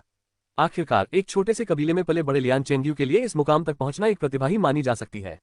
लियान चेंग्यू की dragon rip tiger bone fist एक पूर्ण संस्करण था। पहले ये युन भी याओ युआन का शिष्य था, हालांकि उसने याओ युआन से गुप्त रूप से शिक्षा प्राप्त की थी। कई बातें याओ युआन ने सार्वजनिक रूप से नहीं सिखाई, बल्कि गुप्त रूप से लियान चेंग्यू को सिखाई। ऐसा इसलिए नहीं था कि याओ युआन ने उन्हें गुप्त रखा था, बल्कि इसलिए कि अगर वह उन्हें सिखा भी देते तो झाओ तेजू और उसके साथी उन्हें सीख नहीं पाते। लेकिन अगर Lian Chengyu dragon rip tiger bone fist का पूरा प्रदर्शन करने में कामयाब भी हो जाता तो भी ये युन को उसके प्रदर्शन में कई खामियां नजर आती। ये युन की dragon rip tiger bone fist Lin Shintong से प्राप्त हुई थी। ये निश्चित रूप से एक पूर्ण संस्करण था और ताया दिव्य साम्राज्य में प्रचलित dragon rip tiger bone fist का सबसे प्रामाणिक संस्करण भी था। इस पर बने चित्र सामान्य रूप से उत्कीर्ण संस्करणों की तुलना में कहीं अधिक रहस्यमय थे। लिन शिंटोग की dragon rip tiger bone fist की नियमावली ही अनमोल थी, और नियमावली में लिन शिंटोग की टिप्पणी का तो कहना ही क्या। लिन शिंटोग एक बेहद गंभीर लड़की थी। Dragon rip tiger bone fist की नियमावली को सरसरी तौर पर पढ़कर उसे जो भी समझ आती थी वह सब वह बड़े करीने से लिख लेती थी। लिन शिंटोग की काबिलियत को देखते हुए ये युन को इससे बहुत फायदा हुआ। लिन शिंटोग का स्तर बिल्कुल अलग था, इसलिए उसका बहुत ज्ञान था। ये युन अनुमान लगा सकता था कि लिन शिंटोग किसी श्रेष्ठ संप्रदाय या प्राचीन पारिवारिक वंश से आया होगा। लिन शिंटोग की dragon rip tiger bone fist की समझ प्राचीन पारिवारिक परंपराओं का भी प्रतिनिधित्व करती थी। विशाल जंगल में रहने वाली एक जनजाति भला इसकी तुलना कैसे कर सकती है। जब लियान चेंग्यू ने dragon rip tiger bone fist का प्रदर्शन किया तो ये युन ने लियान चेंग्यू की गतिविधियों में मौजूद सभी खामियों को ध्यानपूर्वक गिनना शुरू कर दिया। हालांकि कई लोगों की नजर में लियान चेंग्यू की हर हरकत एकदम सही लगती थी, फिर भी ये युन उनमें खामियां ढूंढने में सक्षम थी। इस बिंदु तक ये युन पहले ही 28 खामियों की गिनती कर चुका था। ये कल्पना करना कठिन था कि लियान चेंग्यू की तीव्र गति के बावजूद ये युन उसकी हर चाल की खामी को तुरंत पकड़ लेता था। इसका कारण ये भी था कि ये युन की ताकत और इंद्रियां तेज होती जा रही थी। यदि ये युन का मुकाबला लियान चेंग्यू से मृत्यु युद्ध में होता तो ये युन लियान चेंग्यू की कमजोरियों का फायदा उठाकर उसे हरा सकता था। उन 28 खामियों को पहचान लेने के बाद इसका मतलब यह था कि लियान चेंग्यू अब सीधी लड़ाई में ये युन का मुकाबला करने में सक्षम नहीं रह गया था। पा पा पा पा इस समय लियान चेंग्यू के शरीर से हड्डियों के टूटने जैसी आवाजें आ रही थीं। और उसके बाद पेंग पेंग पेंग, जैसे किसी मजबूत धनुष को खींचा जा रहा हो, वैसे ही उसकी नसें एक साथ चीख रही थीं। Dragon rip tiger bone fist का मूल उद्देश्य हड्डियों और नसों को मजबूत बनाना था। इसका लक्ष्य योद्धा के शरीर को इस हद तक प्रशिक्षित करना था कि उसकी पसलियां अजगर जैसी और हड्डियां बाघ जैसी मजबूत हो जाएं। इसलिए हड्डियों और टेंडनों का स्वस्थ होना dragon rip tiger bone fist में महारत हासिल करने का सबसे महत्वपूर्ण प्रतीक था। हाँ, एक जोरदार चीख के साथ लियान चेंग्यू सफेद जेड के मंच से कूद गया और एक रोलर के आकार के काले लोहे के पत्थर पर जा गिरा। काचा एक झटके के साथ काला लौह पत्थर चकनाचूर हो गया। लियान चेंग्यू की मुट्ठियां सुन्न पड़ गई थीं, लेकिन उसकी आंखें उत्साह से भरी हुई थीं। वह सफल हो गया। इस प्रदर्शन के साथ उसने सर्वोत्तम अवस्था प्राप्त कर ली थी। वह मुक्का लियान चेंग्यू की अधिकतम आक्रमण शक्ति का प्रदर्शन था। उसका हर एक वार सटीक था। लियान चेंग्यू खुद से संतुष्ट था। उसने अपनी लाल हो चुकी मुट्ठी पीछे खींची और उंगलियां ढीली कर दी। मुस्कुराते हुए उसने भीड़ की ओर देखा और उसकी नजर ही युन पर टिक गई। उसकी आंखों में उकसावे का भाव झलक रहा था। प्रारंभिक दौर में भले ही वही युन से हार गया हो, लेकिन सेमीफाइनल में उसका युन को हराना स्वाभाविक था। ये युन केवल हौसले से ही मजबूत था, लेकिन हौसला मात्र शक्ति का खोखला प्रदर्शन था। असली मुकाबले में तो असली कौशल और ताकत की जरूरत होती है। हालांकि सेमीफाइनल में ताकत की तुलना नहीं हुई, लेकिन खेती की तकनीकों की तुलना हुई, इसमें ज्यादा अंतर नहीं था। लियान चेंग्यू को पता था कि ये युन की साधना तकनीक dragon rip tiger bone fist थी। हालांकि ये युन के पास एक और एलिफेंट स्वैलोइंग टेक्निक भी थी, लेकिन एलिफेंट स्वैलोइंग टेक्निक एक रहस्यमयी तकनीक थी जो साधना में सहायक थी, न कि स्वयं की साधना तकनीक। इसलिए ये युन केवल dragon rip tiger bone fist का ही प्रदर्शन कर सकता था। पहले हर कोई अपनी dragon rip tiger bone fist की ताकत का प्रदर्शन करता था और अपनी विनाशकारी शक्ति का परीक्षण करने के लिए काले लोहे के पत्थर के एक टुकड़े पर हमला करता था। अगर ये युन को अलग पहचान बनानी थी, वह असंभव प्रथम स्थान हासिल करना था, तो स्वाभाविक रूप से उसे अपनी मुक्केबाजी तकनीक की शक्ति का प्रदर्शन करना ही था। लेकिन ये उनकी मुक्केबाजी तकनीक में कितनी विनाशकारी शक्ति हो सकती है। क्या वह चेहरे के आकार के काले लोहे के पत्थर को भी चकनाचूर कर सकता है? उसे शायद ग्रेनाइट की चट्टान पर भी प्रहार करना पड़े। लियान चेंगयू के अनुसार ये यून का स्तर ज्यादा से ज्यादा मेरिडियन क्षेत्र के शिखर तक ही पहुंच सकता था। ये भी एक अतिशयोक्ति थी। अगर ये यून चीगैद्र क्षेत्र के शुरुआती चरणों में भी होता तो क्या? याओ युआन की मुक्केबाजी तकनीक उसने गलत तरीकों से सीखी थी। याओ युआन से छुपकर सीखने के बावजूद ये सवाल उठता है कि क्या ये Yun dragon rip tiger bone fist का पूरा सेट भी कर सकता था, तो उसका प्रदर्शन इतना शानदार कैसे हो सकता था? लियान चेंगयू मंच से नीचे उतरी। सेमीफाइनल का क्रम प्रारंभिक दौर की रैंकिंग के अनुसार था। पहले दौर में शीर्ष पर रहने वाले स्वाभाविक रूप से मंच पर सबसे अंत में प्रस्तुति देने वाले थे। अध्याय 98 स्वर्ग की 9 रहस्यमयी तलवारें। लियान चेंगयू के प्रदर्शन समाप्त होने के बाद नश्वर रक्त क्षेत्र के केवल 5 प्रतिभागी ही बचे थे। ये यून के अलावा अन्य 4 प्रतिभागी ताओ कबीले द्वारा प्रशिक्षित कुलीन वर्ग के सदस्य थे। ताओ जनजाति के ये कुलीन लोग हर मामले में लियान चेंगयू से अधिक शक्तिशाली थे। इसका कारण ये था कि ताओ जनजाति में उनके पास बैंगनी रक्त क्षेत्र के शिखर पर पहुंचे हुए गुरु थे और ये गुरु याओ युआन से कहीं अधिक शक्तिशाली थे। यहाँ तक कि लियान चेंगयू को भी यह मानना पड़ा कि उनका dragon rip tiger bone fist का प्रदर्शन शक्तिपूर्ण था। उनका प्रदर्शन लियान चेंगयू के मुकाबले कहीं अधिक शक्तिशाली था। इससे लियान चेंगयू को बेचैनी महसूस हुई। प्रारंभिक दौर में वह मुश्किल से शीर्ष 5 में जगह बना पाया था। सेमीफाइनल में शीर्ष 5 में जगह बनाना कोई पक्की बात नहीं थी। इसके अलावा झांग टेन ने बताया कि राज्य के चयन में 3 चरण होंगे। लियान चेंगयू को नहीं पता था कि तीसरे चरण का विषय उसके लिए उपयुक्त होगा या नहीं। अब जबकि ताओ यूनिक्सियाओ और 9 बैंगनी रक्त योद्धाओं ने 10 स्थान ले लिए थे, बहुत कम स्थान बचे थे। लियान चेंगयू को हड़बड़ी महसूस हो रही थी। ताओ जनजाति के 3 कुलीन सदस्यों ने लगातार प्रदर्शन समाप्त किया। अगला व्यक्ति था ताओ यूनिक्सियाओ। नश्वर रक्त क्षेत्र के शिखर पर स्थित व्यक्ति होने के नाते ताओ यूनिक्सियाओ सुर्खियों में आ गई। और ताओ यूनिक्सियाओ अपने गृह क्षेत्र में थे, इसलिए आसपास मौजूद दर्शक ज्यादातर ताओ कबीले के लोगों से भरे हुए थे। ताओ कबीले के तीसरे युवा स्वामी के रूप में उनके प्रकट होते ही भीड़ ने उनका जोरदार स्वागत किया। ऐसे उत्साहवर्धक माहौल में ताओ यूनिक्सियाओ आत्मविश्वास से भरी हुई थी और उसने एक सुविचारित योजना बना ली थी। वह सफेद हरे रंग के मंच पर कदम रखते हुए आगे बढ़ा। उसे पूरा यकीन था कि वह ये चरण जीत जाएगा और बड़ी आसानी से जीत जाएगा। सेमीफाइनल के लिए उनके पिता और ताओ कबीले के बुजुर्गों ने उन्हें एक सरप्राइज दिया था। ताओ यूनिक्सियाओ को पूरा भरोसा था कि यह सरप्राइज सेमीफाइनल को उनके अकेले दम पर जीतने में कामयाब होगा। मंच पर खड़ी होकर कई लोगों की निगाहों के सामने ताओ यूनिक्सियाओ ने गर्व का भाव प्रदर्शित किया। यह मंच पूरी तरह से उनका था, उनके उज्जवल भविष्य का आरंभ बिंदु। उन्हें वह एहसास बहुत पसंद था। जैसे ही उसकी नजर भीड़ पर पड़ी, उसने नश्वर रक्त क्षेत्र के प्रतिभागियों को देखा।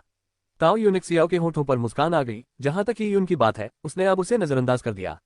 ताओ यूनिक्सियाओ चाहता था कि ये लोग उसके और अन्य प्रतियोगियों के बीच के विशाल अंतर को जाने।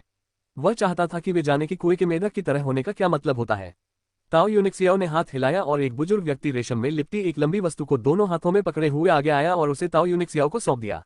यह एक तलवार थी। हथियार। लोग हैरान थे क्योंकि अब तक किसी ने भी मंच पर हथियार का इस्तेमाल नहीं किया था। हथियारों से शुरुआत करना मुश्किल नहीं था। यहाँ तक कि झाओ तेजू जैसा व्यक्ति भी एक बड़ा चाकू उठाकर बड़े ही शानदार अंदाज में उससे नृत्य कर सकता था। लेकिन एक सच्चा योद्धा सिर्फ अपने हथियारों के साथ तस्वीरें ही नहीं खींचवाता, वह अपनी मार्शल आर्ट को हथियार में समाहित कर लेता है, जिससे हथियार उसका अभिन्न अंग बन जाता है। अधिकांश मुक्केबाजी या पैर के कौशल को संभालना आसान था, जबकि कृपाण, तलवार या भाले जैसे हथियारों का उपयोग करना, मानो वे शरीर का कोई अंग हो, आसान नहीं था। पर्पल ब्लड क्षेत्र से नीचे के योद्धा पर्पल ब्लड क्षेत्र में प्रवेश करने के लिए अपनी शक्ति जुटाते थे, इसलिए वे अपने हथियार कौशल को विकसित करने के लिए अतिरिक्त प्रयास नहीं करते थे। लेकिन आज सफेद ज़ैड के मंच पर ताओ यूनिक्सियाओ ने तलवार निकाल ली थी। ये स्वाभाविक रूप से केवल दिखावे के लिए नहीं था, बल्कि अपनी असली कुशलता को प्रदर्शित करने के लिए भी था। ताओ यूनिक्सियाओ तलवारबाजी की माहिर योद्धा थी। 14 वर्ष की आयु में नश्वर रक्त क्षेत्र के शिखर पर और तलवारबाजी की तकनीकों का अभ्यास करने के बाद वह निस्संदेह एक प्रतिभाशाली साधक था। यहाँ तक कि झांग टैन भी, जिसने ताओ यूनिक्सियाओ को तलवार के चारों ओर लिपटे कपड़े को गंभीरता से खोलते हुए देखा, आश्चर्यचकित रह गया। वह भी ये देखना चाहता था कि ताओ यूनिक्सियाओ ने तलवारबाजी की तकनीकों में किस स्तर तक महारत हासिल कर ली है। जब कपड़ा पूरी तरह से हटाया गया तो जनता के सामने 2 फीट लंबी एक छोटी तलवार प्रकट हुई। तलवार का हैंडल साधारण था, जबकि तलवार की मूठ पुरानी सांप की खाल से ढकी हुई थी। इस तलवार को देखकर मंच पर मौजूद ताओ जनजाति के बुजुर्ग गर्वित लेकिन जटिल भावों में दिखे। ये तलवार उनके ताओ आदिवासी कबीले की पैतृक धरोहर थी। ताओ जनजाति के पूर्वजों की पुश्तैनी कलाकृति तलवारों का एक जोड़ा था, जिसमें एक पुरुष तलवार और एक महिला तलवार शामिल थी। ताओ यूनिक्सियाओ के हाथ में जो तलवार थी वह एक स्त्री की तलवार थी। महापुरुष, आपने यूनिक्सियाओ को पैतृक कलाकृति का उपयोग करने की अनुमति क्यों दी? क्या आपको डर नहीं था कि इस पर दूसरों की नजर पड़ेगी और इससे हमारे ताओ कबीले पर विपत्ति आ जाएगी? ताओ कबीले की 2 पैतृक कलाकृतियां ही उनके प्रभुत्व को बनाए रखने का आधार थीं। अतीत में जब खूंखार जानवर हमला करते थे तो कबीले के सर्वोच्च बैंगनी रक्त योद्धा उन पैतृक कलाकृतियों का उपयोग करके खूंखार जानवरों से लड़ते थे। इतना ही नहीं, तलवारों की यह जोड़ी ची ऊर्जा को संघनित करके व्यक्ति के शरीर को शुद्ध करने में सक्षम है। पुरुष और महिला दोनों तलवारों का उपयोग करके प्रशिक्षण करना दुगना आसान होगा। लेकिन आज एक राज्य के चयन के लिए ताओ कबीले के बुजुर्गों ने प्रदर्शन के उद्देश्य से महिला पूर्वज हथियार ताओ यूनिक्सियाओ को दे दिया। यह अविश्वसनीय लग रहा था। ताओ कबीले के मुखिया दुबले पतले व्यक्ति थे। उन्होंने मन ही मन सोचा, ताए दिव्य साम्राज्य इतना विशाल है, क्या उन्हें हमारी 2 पैतृक कलाकृतियों की परवाह होगी?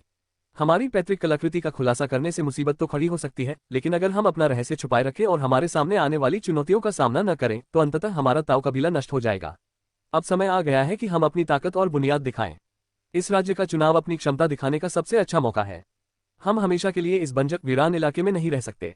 हमें इस जगह को छोड़कर अपना खुद का परिवार और कबीला बनाना होगा। ताया दिव्य साम्राज्य में पारिवारिक वंश कोई मामूली बात नहीं थी। लियान जनजाति की तरह ताओ जनजाति को भी केवल जनजातीय कबीले के रूप में जाना जाता था। एक परिवार और एक कबीले के बीच का अंतर वैसा ही था जैसा किसी राजधानी शहर के कुलीन वर्ग और किसी गांव के उद्योगपति के बीच होता है। ताओ जनजाति का कबीला क्लाउड वाइल्डनेस में बहुत लंबे समय से विद्यमान था। उनकी महत्वाकांक्षा एक पारिवारिक कबीले की स्थापना करना और अपने प्रयासों से धीरे धीरे उसका विकास और निर्माण करना था। ताया दिव्य साम्राज्य के इतिहास में कई प्राचीन पारिवारिक कुलों का निर्माण एक छोटे से जनजातीय कुल से हुआ था। कई पारिवारिक वंश तो कई राजवंशों तक जीवित रहे हैं, यहाँ तक कि उनका इतिहास ताया दिव्य साम्राज्य के शाही परिवार से भी लंबा है। ताओ कबीले ने पहले ही काफी धन संपन्न कर लिया था। इस बार राज्य द्वारा चुने गए विकल्प का उपयोग करके वे अपनी शक्ति का प्रदर्शन कर सकते थे। और ताओ यूनिक्सियाओ भाग्यशाली था, उसे ताओ कबीले के नश्वर रक्त क्षेत्र का प्रतीक बनने के लिए चुना गया था। भगवान झांग, मैं स्वर्ग की 9 रहस्यमयी तलवारें का प्रदर्शन करूंगा। स्वर्ग की 9 रहस्यमयी तलवारें।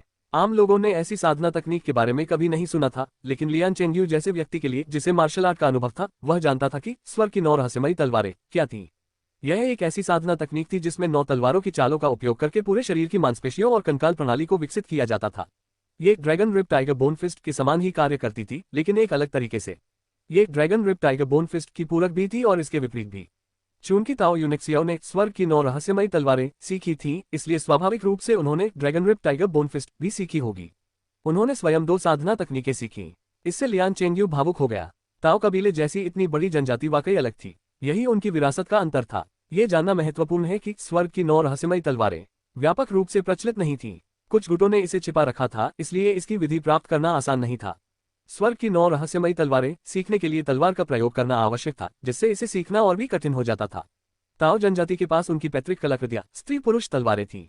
ये दोनों तलवारें अपने उपयोगकर्ताओं को एक रहस्यमयी ऊर्जा प्रदान कर सकती थीं। स्वर्ग की 9 रहस्यमयी तलवारों की साधना तकनीक के साथ मिलकर ये उपयोगकर्ताओं को अविश्वसनीय शक्ति प्रदान करती थीं, जिससे योद्धा अपनी साधना में सफलता प्राप्त कर सकते थे। यही ताओ जनजाति का असली रहस्य था और यही वह कारण था जिसकी वजह से वे हजारों वर्षों तक विशाल जंगल में डटे रहने में सक्षम थे। और इस रहस्य को लंबे समय तक पूरी तरह गुप्त रखा गया था। लेकिन आज ताओ कबीले के बुजुर्गों ने फैसला किया कि उन्होंने पर्याप्त ज्ञान प्राप्त कर लिया है।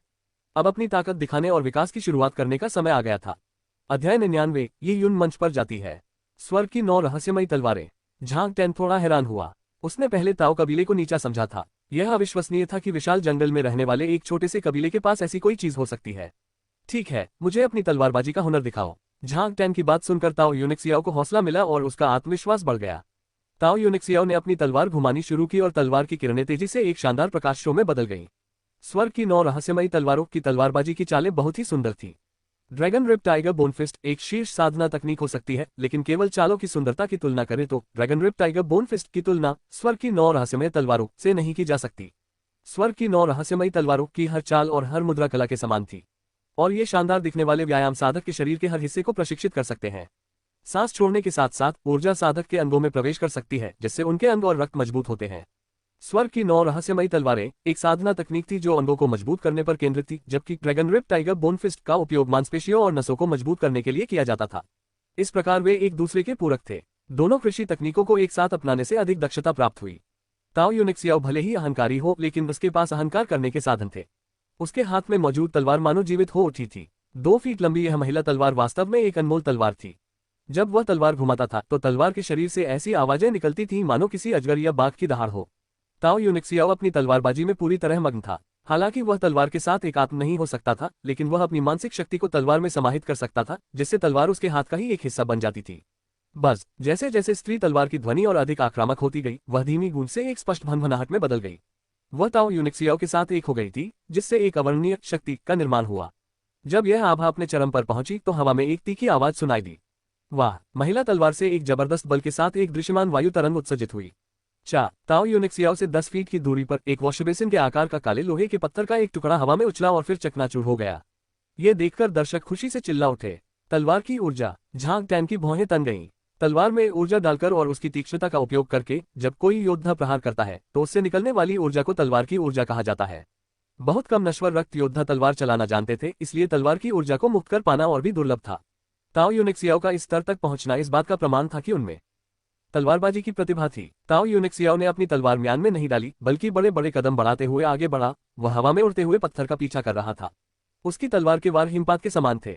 चा चा चा 2 सांसों के भीतर ही ताओ यूनिक्सियाओ ने दर्जनों वार कर दिए। महिला तलवार ने धातु को मिट्टी की तरह पिघला दिया। वॉश बेसिन के आकार का काला लोहे का पत्थर चीनी के टुकड़े जितना छोटा होकर जमीन पर गिर गया। वाह! ताओ कबीले के लोग खुशी से झूम उठे। उनकी जोरदार जयकार लहरों की तरह थी। हर लहर पिछली लहर से ऊंची थी और शांत होने में काफी समय लगा। ताओ जनजाति के दर्शक अपनी जनजाति पर बेहद गर्व महसूस कर रहे थे। बुजुर्ग मुखिया संतुष्ट थे। उन्हें पता था कि आज उन्होंने अपना लक्ष्य प्राप्त कर लिया है। एक पारिवारिक वंश का निर्माण करना एक कठिन कार्य था और इससे रक्तपात भी हो सकता था। अपनी जनजाति की ताकत का प्रदर्शन करके वे बाहरी जनजातियों को अपनी ताकत से भयभीत कर सकते थे और वे लोगों के बीच अपने कबीले के गौरव की भावना भी पैदा कर सकते थे। ताओ यूनिक्सियाओ ने एक सुंदर तलवार नृत्य के साथ अपने प्रदर्शन का समापन किया और फिर बड़ी कुशलता से अपनी तलवार म्यान में रख ली। उनके चेहरे पर आत्मविश्वास भरी मुस्कान थी। उन्हें भी लगा कि उनका प्रदर्शन एकदम सही था। झांग टैन ने हल्के से सिर हिलाया। तुमने तलवार की शक्ति का प्रयोग किया, लेकिन भले ही ये तलवार की शक्ति की सहायता से हुआ हो, इसे बुरा नहीं माना जा सकता। अंत में झांग टैन बोले। लोगों पर उनकी बातों का प्रभाव गंभीरता का था, शायद कठोर भी। बुरा नहीं माना जा सकता कहना उनके लिए एक बहुत बड़ी प्रशंसा थी। ताओ कबीले के लोग गर्व से झूम उठे। झांग टैन ने उनके तीसरे युवा स्वामी की प्रशंसा की थी और उनके पास अभी भी पहले और दूसरे युवा स्वामी थे और पहले युवा स्वामी हुइया उनके कबीले के सबसे प्रतिभाशाली व्यक्ति थे। शाबाश यूनिक्सियाओ। मंच पर ताओ जनजाति के कई बुजुर्गों ने उनकी प्रशंसा करने में कोई कंजूसी नहीं की। जिनलोंग वेई की स्वीकृति प्राप्त करके ताओ यूनिक्सियाओ ने ताओ जनजाति का गौरव पुनः प्राप्त कर लिया था। पिंगा हाई, तुम्हारा बेटा वाकई बहुत अच्छा है, एक आदिवासी बुजुर्ग ने अपने से कुछ ही दूरी पर खड़े एक अधेड़ उम्र के व्यक्ति से कहा। अधेड़ उम्र के व्यक्ति ने हंसते हुए कहा, यूनशियाओ और हुइया के बीच अभी भी काफी अंतर है। जब हुइया मंच पर अपनी मर्दाना तलवारबाजी का इस्तेमाल करेगी तो माहौल और भी गर्मा जाएगा। ये सौहार्दपूर्ण माहौल कम से कम 30 मिनट तक बना रहा, लेकिन लोग इसे रोकना नहीं चाहते थे। उन्हें यह आभास था कि ताओ यूनिक्सियाओ सेमीफाइनल में पहला स्थान प्राप्त करेगी। जब तक झांग टैन ने घोषणा नहीं की मॉर्टल ब्लड का अंतिम प्रतिभागी ये यून। अरे अभी खत्म नहीं हुआ, ठीक है, अभी एक और व्यक्ति बाकी है। तब कई लोगों को याद आया कि ये यून अभी तक मंच पर नहीं गई थी। आखिरकार ये यून प्रारंभिक दौर में पहले स्थान पर था, साथ ही वह युवा भी था, इसलिए उसे काफी ध्यान मिलना चाहिए था। लेकिन ताओ यूनिक्सियाओ के शानदार प्रदर्शन के कारण लोग अस्थायी रूप से ये यून को भूल गए। क्या ये यून ही सबसे प्रबल आत्मा वाला व्यक्ति है? बिल्कुल सही। अगर ये यून ने प्रारंभिक चरण में खामी का फायदा नहीं उठाया होता तो वह उपस्थित सभी नश्वर रक्त योद्धाओं में सबसे शक्तिशाली आत्मा वाला व्यक्ति होता। उसकी आत्मा तो बहुत शक्तिशाली है, लेकिन उसकी ताकत कैसी है? वह कितना अच्छा हो सकता है? वह कुछ खास नहीं हो सकता। वह बच्चा तो सिर्फ 12 साल का है। हमारे युवा मालिक यूनिक्सियाओ एक प्रतिभाशाली खिलाड़ी है, लेकिन वह 14 साल के हैं। सच कहें तो भले ही उस बच्चे में प्रतिभा हो और वह युवा मालिक यूनिक्सियाओ की बराबरी कर ले, लेकिन दोनों की उम्र में 2 साल का अंतर है, इसलिए उसकी क्षमता निश्चित रूप से बहुत कम होगी। लोग सिर हिलाने लगे और ताओ जनजाति के एक योद्धा की टिप्पणियों से पूरी तरह सहमत हो गए। उस विशाल निर्जन वन के नागरिकों को यह समझने में कठिनाई हो रही थी कि आत्मा क्या है, लेकिन साधना तकनीक की शक्ति को वे समझ सकते थे। यदि ये यून अपने मुक्के से काले लोहे के पत्थर को तोड़ सकता था तो उसे शक्तिशाली माना जाता। अगर वह ऐसा नहीं कर सका तो इससे साबित हो गया कि स्पिरिट सिर्फ एक दिखावटी और बनावटी चीज थी। यह विशाल निर्जन वन में रहने वाले लोगों का विचार था, सरल और सीधा। बच्चे, तुम्हें शुभकामनाएं। ये यून को मंच पर जाते और उससे आगे निकलते देख लियान चेंगयू को एक अजीब सी खुशी महसूस हुई। ताओ यूनिक्सियाओ के शानदार प्रदर्शन को देखने के बाद लियान चेंगयू को जलन हो रही थी, लेकिन चाहे वह कितना भी ईर्ष्यालु क्यों ना हो, वह ताओ कबीले और लियान कबीले के बीच के अंतर को हमेशा से जानता था, इसलिए लियान चेंगयू को इसे स्वीकार करने में कोई कठिनाई नहीं हुई। अब मंच पर जाने की बारी ये यून की थी। लियान चेंगयू मन ही मन बहुत प्रसन्न था, क्योंकि यद्यपि ये यून के मूल के बारे में कोई नहीं जानता था, पर वह ये बात अच्छी तरह जानता था। ये यून केवल dragon rip tiger bone fist का प्रदर्शन कर सकता था, और इतना ही नहीं, उसने ये कला याओ युआन से गुप्त रूप से सीखी थी। पहली बात तो ये कि याओ युआन का स्तर ताओ जनजाति के विशेषज्ञ के स्तर का नहीं था। दूसरी बात, ये यून ने इसे गुप्त रूप से सीखा था, इसलिए यह अंतर आश्चर्यजनक था। ये यून द्वारा गुप्त रूप से सीखी गई dragon rip tiger bone fist का उपयोग करके ताओ यूनिक्सियाओ की स्वर्ग की 9 रहस्यमयी तलवारें के खिलाफ प्रतिस्पर्धा करने के बारे में सोचकर लियान चेंगयू अपनी हंसी नहीं रोक सका। तुलना करना एक तरह की यातना थी, लेकिन आपको ताओ यूनिक्सियाओ के बाद ही प्रदर्शन क्यों करना पड़ा? यह अंतर बहुत स्पष्ट होगा। छोटे गुलाम, बाद में अच्छा करना, अपने स्वामी का अपमान मत करना। जैसे ही ये यून लियान चेंगयू के पास से गुजरा, उसके कानों में लियान चेंगयू की आवाज गूंज उठी। ये यून रुक गया और उसने अपना सिर लियान चेंगयू की ओर घुमाया। क्या देख रहे हो? लियान चेंगयू ने शरारती मुस्कान के साथ कहा। एक मंदबुद्धि को देख रहे हो? ये यून ने शांत भाव से कहा और सफेद जैद के मंच की ओर चलना जारी रखा। लियान चेंगयू का चेहरा उतर गया और वह जमीन पर जड़ जमाते हुए बोला, छोटे कमीने, मेरे अपमान का बदला तुमने इस तरह लिया। उसके चेहरे पर दुर्भावना का भाव झलक रहा था, जबकि यी यून लियान चेंगयू की धमकी को नजरअंदाज करते हुए पहले ही मंच पर जा चुका था। अध्याय 100 रहस्यमय भावना। यी यून सफेद जेड पत्थर के मंच के बीचों बीच मजबूती से खड़ा था। सबकी निगाहें यी यून पर टिकी थीं, सभी उसके प्रदर्शन का बेसब्री से इंतजार कर रहे थे। यी यून के मन में कुछ भावनाएं जागृत हुई। उसने अपना सिर थोड़ा ऊपर उठाकर आकाश में उड़ रहे हवाई जहाज की ओर देखा। उसे यकीन था कि लिन शिंटोग और सू जी उसी में सवार होकर सेमीफाइनल देखने आए होंगी। जैसे ही यी यून मंच पर आए, वे प्रकट हो गए। यी यून को बेशक पता था कि वे उन्हें देखने आए हैं। ताओ यूनिक्सियाओ को लगा कि यह एक संयोग था। ताओ यूनिक्सियाओ उदास महसूस कर रही थी। लिन शिंटोग 20 मिनट पहले क्यों नहीं आए, ताकि वह मुझे चमकते हुए देख पाती। किसी खूबसूरत लड़की के सामने अपनी प्रतिभा का प्रदर्शन कर पाना ताओ यूनिक्सियाओ के लिए बेहद खुशी की बात होती। दुर्भाग्यवश लिन शिंटोग इस अवसर से वंचित रह गई। हवाई यान को देखकर यी यून को ऐसा लगा मानो वह लिन शिंटोग को खिड़की से उसकी ओर देखते हुए देख सकता हो। यी यून मुस्कुराए बिना नहीं रह सका। उसने कल रात लिन शिंटोग के साथ हुए अपने अभ्यास सत्र को अपने मन में दोहराया और एक बार फिर से अधिक अंतर्दृष्टि प्राप्त करने लगा। कुछ देर सोने के बाद वे अंतर्दृष्टियां क्षणभंगुर हो गईं, एक पल स्पष्ट थी, लेकिन अगले ही पल धुंधली हो गईं। यी यून ये देखना चाहता था कि क्या वह वास्तव में उन अंतर्दृष्टियों को आत्मसात कर सकता है। एक गहरी सांस लेते हुए यी यून अपने आसपास की स्वर्ग पृथ्वी युआनची ऊर्जा को महसूस कर सकी। जिस सफेद जेड पत्थर के मंच पर वह खड़ा था, वह असाधारण था, जिसके 4 स्तंभों पर 4 वीरान अस्थि अवशेष चमक रहे थे। इस परित्यक्त अस्थि अवशेष से प्राप्त शक्ति ने संघनित स्वर्ग पृथ्वी युआनची को एकत्रित किया, जिससे मंच पर ताओ कबीले के बाहरी इलाकों की तुलना में 100 गुना से अधिक स्वर्ग पृथ्वी युआनची मौजूद थी। ये सचमुच साधना का खजाना था। यी यून भी इस तरह के खजाने को पाने की लालसा रखता था। बेशक अगर वह इसे ले भी लेता तो उसके पास इसे शक्ति देने का कोई तरीका नहीं था। उफ, यी यून ने एक के बाद एक गहरी सांसें ली और अपने शरीर के 36,000 छिद्रों को खुलते हुए महसूस किया। उसने सफेद जेड के चबूतरे पर ऊर्जा को लालच से अवशोषित किया। इस चबूतरे पर अभ्यास करने के अलावा केवल खड़े रहने से ही व्यक्ति की साधना में वृद्धि होती थी। यी यून के हृदय के भीतर स्थित बैंगनी क्रिस्टल धीरे धीरे काम करने लगा। बैंगनी क्रिस्टल के भीतर एक छोटा सा भावर प्रकट हुआ और आसपास की स्वर्ग पृथ्वी युआनक्यूई इस भावर से आकर्षित होने लगी और तेजी से बैंगनी क्रिस्टल में समाहित हो गई। शुद्ध ऊर्जा ने यी यून के शरीर के हर हिस्से को शुद्ध कर दिया। यह अनुभूति अविश्वसनीय थी। यी यून को मदहोशी का अनुभव हो रहा था। यह ऐसा था मानो कोई शराबी 1000 साल पुरानी शराब से भरी झील में गिर गया हो और उसे जी भरकर शराब पीने की छूट मिल गई हो। ये बच्चा हिल क्यों नहीं रहा? मैं देखना चाहता था कि वह कितना अच्छा है, लेकिन उसने अभी तक कोई हरकत नहीं की है। क्या वह हमें बेवकूफ बनाने की कोशिश कर रहा है? लोगों के बीच कानाफूसी मच गई। शुरू से लेकर अब तक यी यून 3 मिनट तक बिना हिले डुले खड़ा रहा। ताओ यूनिक्सियाओ ने अपनी बाहें मोड़ी और उसके चेहरे पर मुस्कान आ गई। गर्व भरे भाव से उसने सोचा भी नहीं था कि सेमीफाइनल में यी यून उसके लिए कोई खतरा बन सकता है। महिला तलवार के प्रकट होने के बाद इसे कौन चुनौती दे सकता है? इस समय यी यून ने अपनी भुजाएं ऊपर उठाईं। यह एक साधारण मुद्रा थी और इससे स्वर्ग पृथ्वी युआनची ऊर्जा प्रवाह में कोई हलचल नहीं हुई, क्योंकि जब भी स्वर्ग पृथ्वी युआनची प्रवाह यी यून के शरीर के निकट आता, बैंगनी क्रिस्टल उसे अवशोषित कर लेता। अपने शरीर के भीतर ऊर्जा के निरंतर प्रवाह के साथ यी यून ने मुक्के मारना शुरू कर दिया। उनकी चालें रोमांचकारी तो नहीं थी, लेकिन उनमें एक कोमलता झलकती थी। यी यून की हर मुद्रा और हाव भाव बेहद धीमे थे, लेकिन वे बहुत ही सामंजस्यपूर्ण और सहज थे। मुक्केबाजी की यह तकनीक किसी भी सामान्य व्यक्ति के लिए आश्चर्यजनक नहीं होगी। ये बस सरल चालें थीं जिन्हें कोई भी साधारण व्यक्ति आसानी से सीख सकता था और उनका अनुकरण कर सकता था। कुछ देर बाद दर्शकों में से कई बेचैन हो गए। ये क्या बकवास है? ये किस तरह की मुक्केबाजी तकनीक है? अगर हमें ऊपर जाने के लिए कहा जाए तो हम भी ऐसा कर सकते हैं। जल्दी से कुछ दमदार करो, बहुत उबाऊ हो रहा है। क्या वह वाकई टीम में जगह बना पाएगा? श्रोता आपस में बातचीत करने लगे। उनके लिए केवल वही मुक्केबाजी की तकनीकें असली थीं जो चट्टानों को चकनाचूर कर सकती थीं और पेड़ों को गिरा सकती थीं।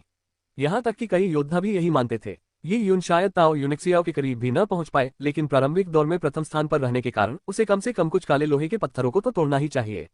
आम लोग रोमांच का आनंद लेने के लिए यहाँ आए थे, जबकि विशेषज्ञ तकनीक का अध्ययन कर रहे थे। झांग टैन यी यून की हर हरकत को ध्यान से देख रहा था। शुरुआत में तो उसने ज्यादा ध्यान नहीं दिया, लेकिन धीरे धीरे उसके चेहरे के भाव बदल गए और उसके चेहरे पर घबराहट के भाव दिखाई देने लगे। अरे वाह, इस बच्चे की dragon rip tiger bone fist में वाकई इतना सामंजस्यपूर्ण एहसास हो सकता है। ऐसा नहीं लगता कि उसने यह मुक्केबाजी तकनीक किसी विशाल जंगल में सीखी हो। भयंकर राक्षसों से लड़ने की लोगों की क्षमता बढ़ाने के लिए ताया दिव्य साम्राज्य ने खुले तौर पर dragon rip tiger bone fist का प्रचार किया था और ये लंबे समय से लोगों के बीच फैला हुआ था। Dragon rip tiger bone fist का उपयोग करने वाले लोग अच्छे और बुरे दोनों प्रकार के थे। योद्धाओं की बाद की पीढ़ियां अक्सर अपनी स्वयं की समझ को इसमें शामिल करती थीं, जिसके कारण dragon rip tiger bone fist के कई संस्करण सामने आए। जैसे जैसे इस साधना तकनीक का प्रसार हुआ, वैसे वैसे इसके कुछ नुकसान भी सामने आए। इसके कई संस्करण होना अच्छी बात नहीं थी। कुछ संस्करणों ने चीजों को बहुत सरल बना दिया, तो कुछ ने कुछ महत्वपूर्ण पहलुओं को हटा दिया। इन सभी भिन्न मानकों के परिणामस्वरूप dragon rip tiger bone fist का मूल तत्व नष्ट हो गया। लेकिन इसका एक लाभ यह था कि इसे सीखना आसान हो गया। असली और कठोर पारंपरिक dragon rip tiger bone fist शायद कभी विशाल जंगल तक नहीं पहुंच पाए होगी, क्योंकि इसे सीखना बहुत कठिन था। यी यून इस समय सबसे पारंपरिक dragon rip tiger bone fist का प्रदर्शन कर रही थी। लिन शिंटोव के निर्देशों के साथ ये यून इस कला में अपना जादू बिखेरने में सक्षम थी। ड्रैगन रिप टाइगर बोनफिस्ट ताया दिव्य साम्राज्य का एक मूलभूत कौशल था, इसलिए यह उनकी सेनाओं का मानक तरीका था। जिनलोंग वेई के 1000 परिवारों में से एक होने के नाते झांग टैन को पारंपरिक ड्रैगन रिप टाइगर बोनफिस्ट का अच्छा ज्ञान था, इसलिए वही उनकी मुक्केबाजी तकनीक के स्तर को तुरंत पहचान गया। इस बच्चे की समझदारी तो वाकई कमाल की है। झांग टैन हैरान रह गया। समझदारी के बिना अगर कोई पारंपरिक ड्रैगन रिप टाइगर बोनफिस्ट भी सीख ले तो भी उसमें महारत हासिल करना मुश्किल होता है, और ये यून तो 12 साल का था। यह तो चौंकाने वाली बात थी। दरअसल भीड़ की फुसफुसाहट और झांग टैन की तारीफों का ये उनको कोई महत्व नहीं था। इस समय ये यून श्वेत ज़ेड मंच पर कोई नियम नहीं, कोई आकार नहीं, कोई शून्य नहीं, कोई मैं नहीं की अवस्था में पहुंच चुके थे। यह पहली बार था जब ये यून एक सघन स्वर्ग पृथ्वी युआनची वातावरण में अभ्यास कर रहे थे। बैंगनी क्रिस्टल यहाँ स्वर्ग पृथ्वी युआन क्यूई की ऊर्जा को स्वतंत्र रूप से अवशोषित कर सकता था। हालांकि निर्जीव हड्डियों में बहुत ऊर्जा होती थी, वे जड़ी बूटियों के समान थीं। उनमें से कुछ ऊर्जा शुद्ध नहीं थी, कुछ ऊर्जा अवशोषित होने पर विषैली हो जाती थी, जिससे अवशोषित करने वाले व्यक्ति को नुकसान पहुंचता था। यह व्यक्ति के शरीर की नींव को कमजोर कर सकती थी या पाचन क्रिया को असंभव बना सकती थी, जिससे अंततः व्यक्ति की मृत्यु हो सकती थी। लेकिन स्वर्ग पृथ्वी युआनची ऐसा नहीं करती थी। यह ऊर्जा का सबसे मूल, सबसे शुद्ध रूप था। बेशक स्वर्ग पृथ्वी युआनची में एक कमजोरी थी, ये निर्जन अस्थि ऊर्जा जितनी जीवंत नहीं थी। स्वर्ग पृथ्वी युआनची को अवशोषित करके स्तर बढ़ाने में बहुत लंबा समय लगता था। प्राचीन कहावत के अनुसार मांसाहारी साहस के साथ आगे बढ़ता है, जबकि चिभक्षी कभी नहीं मरता और देवता बन जाता है। चिभक्षक उस व्यक्ति को कहते हैं जो स्वर्ग पृथ्वी युआनची को अवशोषित कर सकता है। उसका जीवन दीर्घायु होता था और उसकी शक्ति किसी देवता के बराबर होती थी। जब ये यून का शरीर और मन स्वर्ग पृथ्वी युआनची में विलीन हो गए तो उनकी आत्मा, ची और प्राण एक हो गए।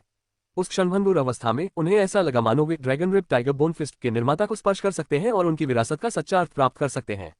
इस वास्तविक अर्थ का अस्तित्व केवल सबसे पारंपरिक ड्रैगन रिप टाइगर बोनफिस्ट में ही था। अब यह धीरे धीरे ये यून के मन में समाहित हो रहा था। ये यून की हर हरकत और हर हाव भाव में सच्चा अर्थ समाहित था, मानो उसमें स्वयं का जीवन हो। ये यून के मन में इस वास्तविक अर्थ का स्वरूप विभिन्न छवियों में विकसित हो गया था। यह एक जिन ड्रैगन और एक भयंकर बाघ के बीच की लड़ाई थी। अजगर आसमान में ऊंचा उठा, बाघ उछला, धरती कांप उठी और पहाड़ हिल गए। ये वही दृश्य था जो ये यून ने कल रात सपने में देखा था। फर्क सिर्फ इतना था कि इस बार वह जागा हुआ था और लड़ाई देख रहा था। उसे हर छोटी बड़ी बात साफ दिखाई दे रही थी। ये यून को फिर से पिछली रात जंगल में हुई घटना याद आ गई, जब ड्रैगन रिप टाइगर बोनफिस्ट का अभ्यास करते समय उसे एक रहस्यमय अनुभूति हुई थी। उस समय उन्हें इसे समझने में कठिनाई हुई, लेकिन आज वह ऐसा कर सकता था। ये यून को आखिरकार समझ आ गया कि वह रहस्यमय अनुभूति क्या थी।